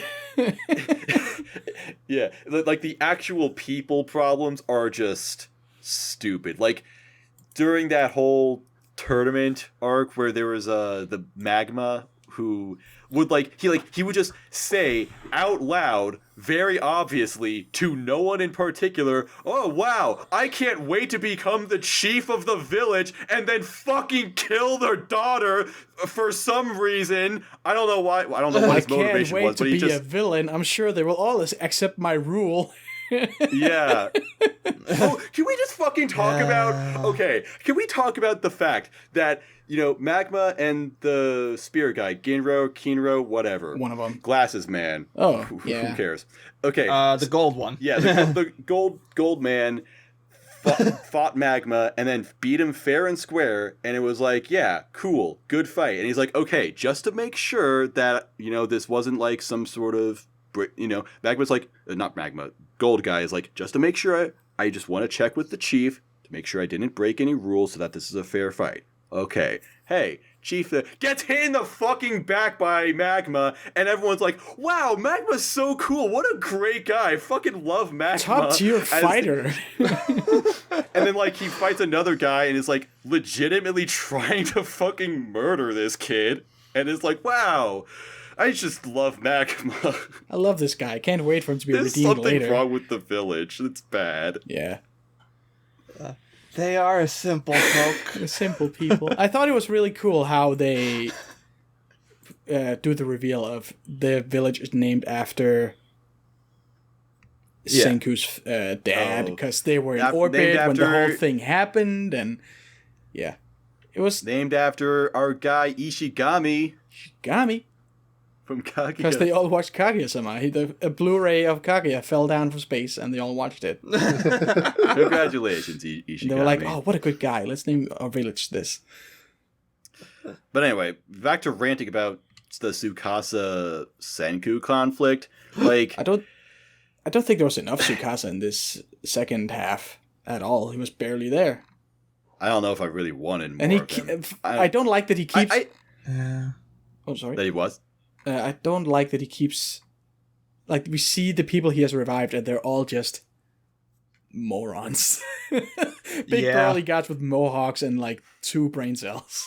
How does he even know who to revive? How does he even know? And then 3 people who actually know what they're doing. A spear guy, and a spy girl, and someone else? I don't know. Probably. How many actual characters are on that team? Not many. Where did the anime end, by the way? Because I've been reading the manga. It ended with them finishing the cell phone. Yeah, they make the cell phone, and then they're like, okay, we're gonna fight Tsukasa season 2 coming season whenever. 2, which they're Stone Wars. But yeah, that's a good stopping point, I guess. Yeah. I don't know. My problem is just that I don't know. The conflict is just so just basic. It's I just want to know how they came to the ultimatum of okay, you have to either kill boomers. Tsukasa's ultimatum is that Senku has to either stop making science altogether or just die. Yeah. I just now remembered why I hate him so much, because what he thinks is that if we bring back all of the people from the old world, then society is just going to come back to the way it was. Yeah. Everyone's just going to do all this stupid shit they did. Hello, idiot. You're the one in charge of the new society. That would be your fault if everything's back to the way it was. But he wouldn't necessarily remain in charge. Some asshole would conspire against him and take the throne, and then the status quo would come back. Would that happen? I don't know. Maybe. Could happen. And that's why we gotta shit on the boomers. We gotta kill the boomers. And Senku wants them back. Boomer and fucking boomers. I don't know, whatever. But other than that, show was fine. Yeah, it's pretty good. Yeah. Cav, did you watch this? Nope. Oh, okay. Cool. I might watch it. It's good. I recommend it. I gave it a 7. I gave it... Fuck did I give it? Wait. Doctor... Wait, if I look it up like this. Stone. Ember, what did you give it? Oh, wait, you didn't... I stopped 3/4 of the way through just because the animation wasn't doing it for me at all, but... Fair. If you haven't read the manga, it's probably fine. Give it a 7. You gave it a 7, Panic? Yep. Cool. Awesome. And then another thing that started in summer, finished in fall, Fire Force. Yeah. Fire Force, everybody. That was... Remember Fire Force? Who all watched Remember Fire Soul Force? Eater? I watched Fire Force. Remember Soul Eater? That's the tagline for Fire Force. Who all watched this, by the way? I watched like 4 episodes of it. Oh, dang. Gave up. I got way farther in the manga before I gave up, but... Okay. Yeah. Cav, you didn't watch it? No, I didn't watch it. Okay. So I have to say about Fire Force, this has like the largest disparity of quality that I've seen in a single show probably ever. Yes. And the way I'm determining this is that there are lots of anime that start really good and then go way downhill. Fire Force kind of does that within the span of 5 minutes, but it also goes back up. So and then like, down, throughout and then up. throughout the entirety of the series, you're watching what is simultaneously the coolest show ever, and also the biggest piece of shit I have ever seen in my entire fucking life. A lot of those. This is like the first time where I've seen a show with amazing animation and really horrible editing. Yeah. It's got really strange pacing, and almost all of the parts where it dips down can be attributed to what's her name? Tamaki. Tamaki. Voiced by the absolute goat, Aoi Yuki, but Jesus Christ, this character. Oh, really? Yeah. Oh man, she is voiced by Yeah, I mean, it's not that she's not hot, it's just that the fan service is weird. It's uncalled for. I would like to just say that Fire Force is probably... No, it's not even probably. It has the worst fan service I've ever seen. It's really weird. Because the girl is hot and the fan service is well drawn and animated, but it's always at times where it's like, okay, a lot of really serious stuff is happening. Don't do this now. Yeah. Don't deflate the tension like this. What the fuck are you doing? It's literally like they're trying to recreate the meme of, oh, this is what anime is like when I'm alone. Haha. Anime when my parents walk in. Yeah, really. Like it's that meme unironically. But again, I want to determine, like, when I say worst ever, like, I fucking mean it. And I know that there are plenty of anime that are like trashier than Fire Force and all, but again, this show for the most part takes itself very seriously. Yeah, it deals with like heavy topics and shit, like warning and people fucking going on fire and dying in flames, and then whoops, you don't even have to fell out. look. It's not even like I've seen plenty of series. Like I remember people accused Akame ga Kill of doing this a lot, where it would have like a serious moment, and then after that moment has passed, it would just immediately get to dumb, goofy humor. Like there are plenty of series that do this. Fire Force does the goofy humor in the middle of the really serious stuff. Yeah, and you don't even have to look that far for a comparison. Like Soul Eater had this all the time, but it did it well. Like, especially in the manga. Like, fan service was meaningful to a point in the manga. Like, not in the anime because they didn't adapt to that point, but there's actually some really meaningful stuff regarding sexuality in that later on.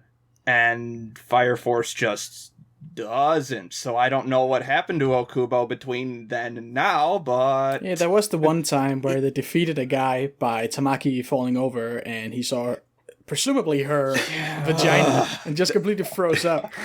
And then Iris beat it over the head with a pipe.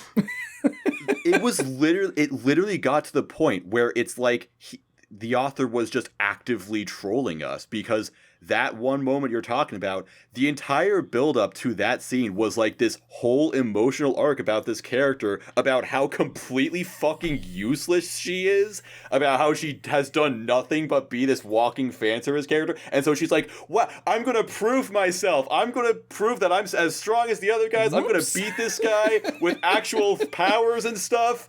You know, this is my moment. No. And then the writer is like, this is all you're good for, Tamaki. Face it. Yeah. This was his, I've run out of things to grab the audience, let's just throw Tamaki in there for a second to keep attention. It wasn't even, like, I'm someone who's fine with fan service on a lot of occasions. Like, I don't get uncomfortable with a lot, but, like, the biggest problem for me of all of this is that this is something that's happening at, like, a character's expense. Like this isn't something that she's happy about. No. This isn't something that's like, oh, ha, this happened again. Like, this is something that's, like, actively embarrassing and humiliating. She's never teasing the main character on purpose. Her clothes just fall off. This is kind of like the Watamote effect, where it's like, bad things are happening to this character, even though this character isn't, like, a bad person who's done anything wrong. So it's like I'm just actively watching someone get bullied, and I'm like, please stop. I feel bad. God fucking I damn don't it. want to watch this. I will say, I came close to stopping watching at some point. It was at the, not because of Tamaki or fan service, but because it felt aimless. The show. It was like at somewhere in the latter half. That's what a lot of the mangas they're like, at too. the mechanic guy, and they're recruiting this mechanic. And at the end of the episode, I was like, why are they doing? What's happening? Why are they doing any of this? Yeah. What's even the goal right now? Yeah. Yeah, I think I dropped the manga, like, around that point, like, somewhere into that arc, because I didn't know what we were supposed to be doing. Like, what is this? What's the goal? What's the goal? What are What's we the going One for? Piece Yeah. of this series? What's the end goal? Yeah. And then, What am I supposed to be feeling right now? Am I excited? Am I happy? Do I need to feel did anything? he make progress towards his quest of whatever his quest is? What does he even want? Does he want to be the strongest fire soldier? I don't know. He has to find his brother. And he does that at the beginning of the next episode. Like 2 seconds later, the brother is just like, they fucking there. immediately go, yeah. And he's not even shocked by it. He's just like, oh, hey, brother. And he just knows it's his brother. Somehow. Oh, hey, Sho. Someone that he hasn't seen since it was an infant. That's my brother. And I assumed you were dead, and I haven't seen you since you were an infant. But that's you, obviously. Hello, it's me, your big brother. Zawardo! And then those fights in the last bit of the show were fucking pogs. Oh, they were so fucking cool, dude. It was so rad. It stepped up its animation game again, and yeah, fucking insane. Also, the power scaling is crazy. Like, he is literally able to travel at the speed of light now. That is such a cool power in general, and I've seen how that is in the manga. That is so clever. And I actually don't think they did a bad job adapting that into anime somehow. And the other guy is generating enough heat to expanding a small pocket of the universe and stopping it's time. Like, what the fuck? Like, wouldn't that just erase the Earth if he did that? What the? Yeah, it gets insane. It's like, I have no idea if this is really smart or really stupid, but I like it. And the other, he travels at the speed of light to the point where he becomes particles, and then somehow he's able to reassemble himself again. So he's basically teleporting, and the other guy's able to stop time, so they cancel each other out. But for an onlooker, it's science spectacular, just zapping all around. It's like late in Dragon Ball, where everything is just these just new places. It's fucking nuts. And at that fucking fight scene where Maki is just like straight up murdering like 10 people. Can I just say that, like, the worst part of Fire Force for me was that, you know, Maki was in the first few episodes, and I'm like, yes, this is, like, the coolest fucking character ever. And then just she never has a great again. hat, not important. Great character design, fucking awesome character. Then, like, disappears for like 15 fucking episodes.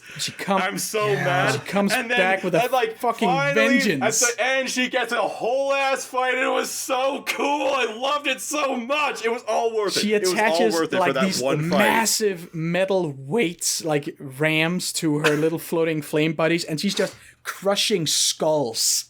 There's no two ways my about it. God. She killed every person there. She just fucking And that was like a shock for me too. It's like, okay, wow, okay, these are protagonists that kill people. I feel like that wasn't established before. But then they go underground and they're just killing people left, right, and center. Most hype moment. And then 5 minutes later, Tamaki defeats shows her someone by vagina having and Iris boobs. kills with a pipe. Hey. I love Fire Force so much. This is a fucking so good. What a treat.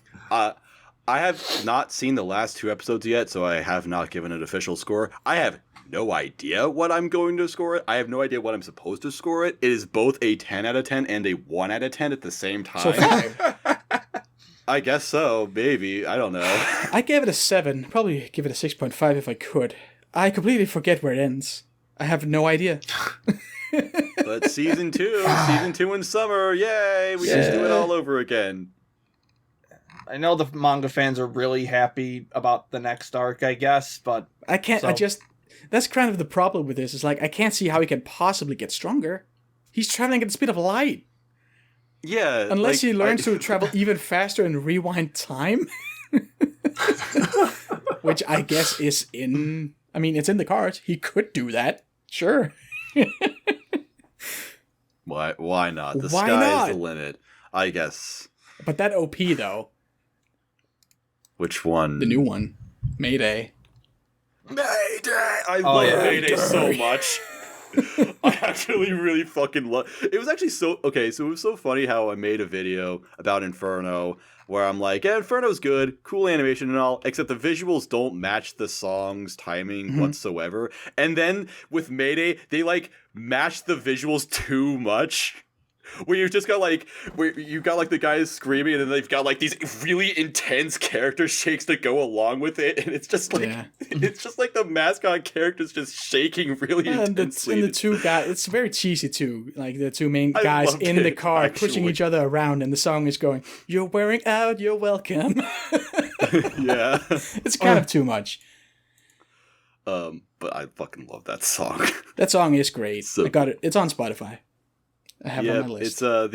It's definitely my favorite metal opening of the year. Can't think of any other metal openings whatsoever. Speaking of metal openings, nope. Oh, okay. You know what? Okay, I would just like to point out. I said that because I thought we already talked about Vinland Saga somehow, but no, we're going to talk about Vinland Saga now. Speaking of metal openings, mid openings. I wish this had a mid opening. Well. Dark Crow is fine. Dark Crow's a good opening. Yeah. I fuck with Dark Crow. Dark Crow is a really good opening. I skipped all the openings. Vinland Saga. It's like it wasn't good enough to stick around every time for fucking 90 seconds watching that. Yeah. I said it in the Crunchyroll stream, but Mukanjio, most overrated opening, 2019. But that's the least of my concerns with Vinland Saga. Fortunately, because this show is freaking awesome. I just finished it like right before we recorded. Yeah, same actually. I realized that I haven't watched it yet, and I binged it in 2 days, all 24 episodes, and no regrets whatsoever. 2019 was the year of Ashilat. Ashilat. So fucking good. Yep. So good. The real protagonist of these first 2 cores. Fact. Is definitely Ashilat. Yeah, that's actually something I noticed, like, with this adaptation, they kind of, after, like, the first 6 episodes, they really downplayed Thorfinn a lot. He was just along for the ride. In comparison to the manga. It was totally Ashilat's story. Yeah. Yeah. I don't know, I didn't read the manga. Obviously, I knew about it being one of the most popular and acclaimed manga of all time. Yeah. So I was like looking forward to it. How much spoilers can we go into? Because sorry, what? For now, let's not spoiler, but we can talk Yeah. about spoilers later. I will say, as a Dane, I was offended by the ending. But, All right. but still, Um, Ashilat, half Danish, still counts. Still counts. Yeah, I was cautiously looking forward to this series, and it definitely lived up or even exceeded all my wildest expectations. It's just impeccable, and it's writing, astonishing attention to details, how immaculately the world is built, and the commentary on religion, on society, on one's place in the world, all of that is just so sublime. It's so real. You couldn't even touch it. These themes, these topics, how it approaches it. It's, and of course, I don't know. It's so good. And of course, Anytime there's a cross on scene, you know they're going to use it in some really cool cinematic way, and it just works so well every time. got best girl, Torkel. Best guy, Ashilat. Dude, Torkel is such a fucking unit. I love him so much. He's so great. I would like to point out that at some point, I think in summer, I watched Fate Zero. So right before... yes. right as Torkel showed up in the anime... I started watching Fate Zero, and I just loved Iskandar so much. So then, right immediately after, Torkel showed up in the anime, and he's got the same voice actor of Iskandar, and I'm just like, yes, yes. Akira Totsuka. And he's the same exact character too. Just a massive. Apparently, bro. he's the panda from Beastars. Oh, nice. It's Akira Totsuka. He is just the big bro voice actor. Not a big bro, but a big bro. Also, I would also like to say, I mentioned Legoshi had my favorite voice actor of this year, but I don't know.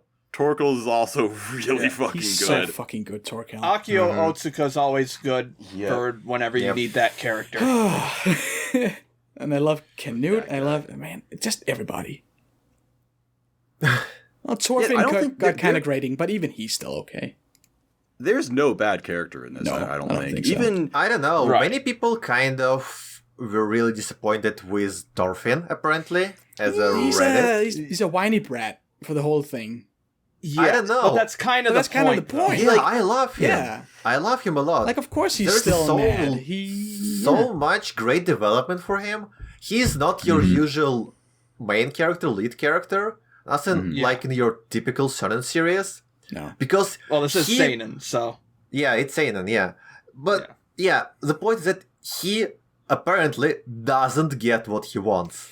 He doesn't get what he wants, and he doesn't learn the obvious lesson 5 episodes in like he would in any other shonen. Yeah. The obvious lesson being that his dad said real warriors don't fight with swords, and what does Thorfinn do? He wants nothing but to duel Ashilat all this fucking time. Yeah, but he uses knives, so it's okay. Oh, that's right. That's just a small sword. Come on. Oh, it's fine then. And the thing but loophole. You could see where Thorfinn was coming from all this time, and you could see how this event of his father's death affected him deeply, and how it shaped his entire life after that. The point is to fight with forgiveness and his relationship with Ashilat is so enigmatic and deep and interesting. It's one of the strongest points of the series for me, at least. Yeah. Imagine having your dad's killer as your stepdad. Just staying with him for 10 years trying to kill him. But they also never push that never, far. It's not like when... Yeah. Oh, shit. Not spoil. Don't spoil. No spoil. Well, I want to say that, I know lots of people kind of dunk on Thorfinn because he's just like a... And he never listens to anybody. And that gets tiring, but that's also the point. The show addresses this. And, by the end, Ashilat is just like, man, what the fuck are you even doing? Get the fuck over yourself, you little shit. I don't fucking care about you. Stop. Just, stop. This is stupid It's now. Thanos. It's the I don't even know who you are. He just said it straight into his face. what? Dude. Like, bro, just you're a fucking idiot for continuing to do this, man. Yeah. Fucking You dumb. realize that for 10 years you didn't even approach to beat me? Like, Yeah, what? like, thanks for doing all my favors, by the way. Yeah. Fucking idiot. And Oh. yeah, and I really liked as well how this kind of simple revenge story just turns into this epic, grand, like anime where people change the shape of the world. Yeah. And like, I would say it's nice that it's not superpowers, but then there's also like scenes of Torkel like cutting down 5 people and a ship mast in one swing. So it's like, okay, that totally happens. superhuman. But that's I mean, it was kind of the edge of this like big people doing big things. but those are like, moving Viking the world sagas with in their a shoulders. nutshell. It's all exaggerated. It's like so that Yeah. it's like, oh, he could lift a house. Really? Oh, you've also got the guy with the giant ears. Oh yeah. Oh, the ear, yeah. The year. His ear. Who's just called Ear. I mean, fitting. In case you didn't get in case you didn't get it. Yeah. I love it. Yeah. Yeah. Vinland Very Saga good is show. just so amazing. I don't know that I'd call And- it anime of the year, but it's honestly up there. I would. It's mine. Nice. So. Ooh. Nice. It's like Yeah. as Yeah, good as I- the ending. Well, sorry. it's my new anime of the year, Nice. like not counting sequels. Okay. So Yeah, Yeah. fair. because I think you all know what mine is, but Oh, we didn't even put that on the list. Hell yeah. Oh god, we can talk about it after this. I don't care. I'll do it. I don't give a shit. But yeah, for me, as I mentioned earlier, I gave Beastars preliminary like anime of the year title, but Vinland Saga approached it like so close. It's like between Vinland Saga and Beastars for me. And I could definitely see them both like being the anime yeah, of the year for me. the ending of Vinland like pulled it up very high. God. It had been It just gets it had been kind of it just gets meandering so for a lot of better and episodes better. for me. Like I was kind of, where's this going? But then the ending, like the last 2 or 3 episodes, were just fire. Honestly, for me, like the whole last like Arc. 8 or 9 episodes I thought were just fantastic. Yeah. Yeah. yeah. Like it was good from the start, but then it got better and better and better. Yeah. And then apparently it's just a prologue. And Yeah, that's the there are crazy many thing arcs too. to come. Last episode is titled "End of Prologue." Yeah. I mean, don't forget, Fucking this is a Farmland Saga coming up Hell next. yeah, that's what I hear. this is a manga that's been publishing since like 2005. Yeah. So. But the same author has plans. The author came out and said that it's going to be ending in like 1,000 pages. So, So divided by 16. I mean, how long are the chapters? It's monthly, they so vary they're wildly. monthly. Is the problem? it's monthly, I think. So let's assume 40 pages. Now, I read that apparently it's like in the final arc. Yeah. yeah. So yeah. There are like 3 major sections of Vinland Saga that we just finished the prologue section. Next one's the quote-unquote Farmland Next one is Saga. the intro, And then yeah. the interlude, and then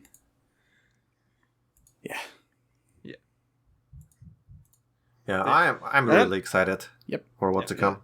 Yeah. Yeah. Speaking of the manga, though, sort of the opposite of Dr. Stone for me, even as someone who's read the manga a lot, I was still extremely impressed with this adaptation. Really? Yeah, like, I know a lot of people were complaining about, like, the facial expressions, It's been but I guess... really divisive. Yeah, like, I guess I just didn't notice it when I was watching, because I was just so engrossed by everything else. It's a matter of it looks good when it needs to, I think. You know, lots of the fights look really good. Sometimes the faces look good. Sometimes I was like just laughing about it with Critical on Twitter about like some of Knut's faces in the last few episodes. his down. Not good. Oh, what do you mean? Yeah, Amazing. I don't know. Really, the only time it, like, started getting kind of subpar for me was, I think, around, like, episode, like, 15 or 16, the CG was really starting to come out. So yeah. One major kind of issue with production, I would say, is that characters who obviously do not speak the same language in this anime. But that's also the case in Babylon, where he's just talking to the president in Japanese. That was just like something I just had to like accept. Yeah. I think they handled the concept of this guy is speaking another language pretty well. Like sometimes you'd just get a throwaway line of like, what are they saying? They speak to like perfect communicate Japanese, the idea. and then some other people in perfect Japanese say, "I don't understand."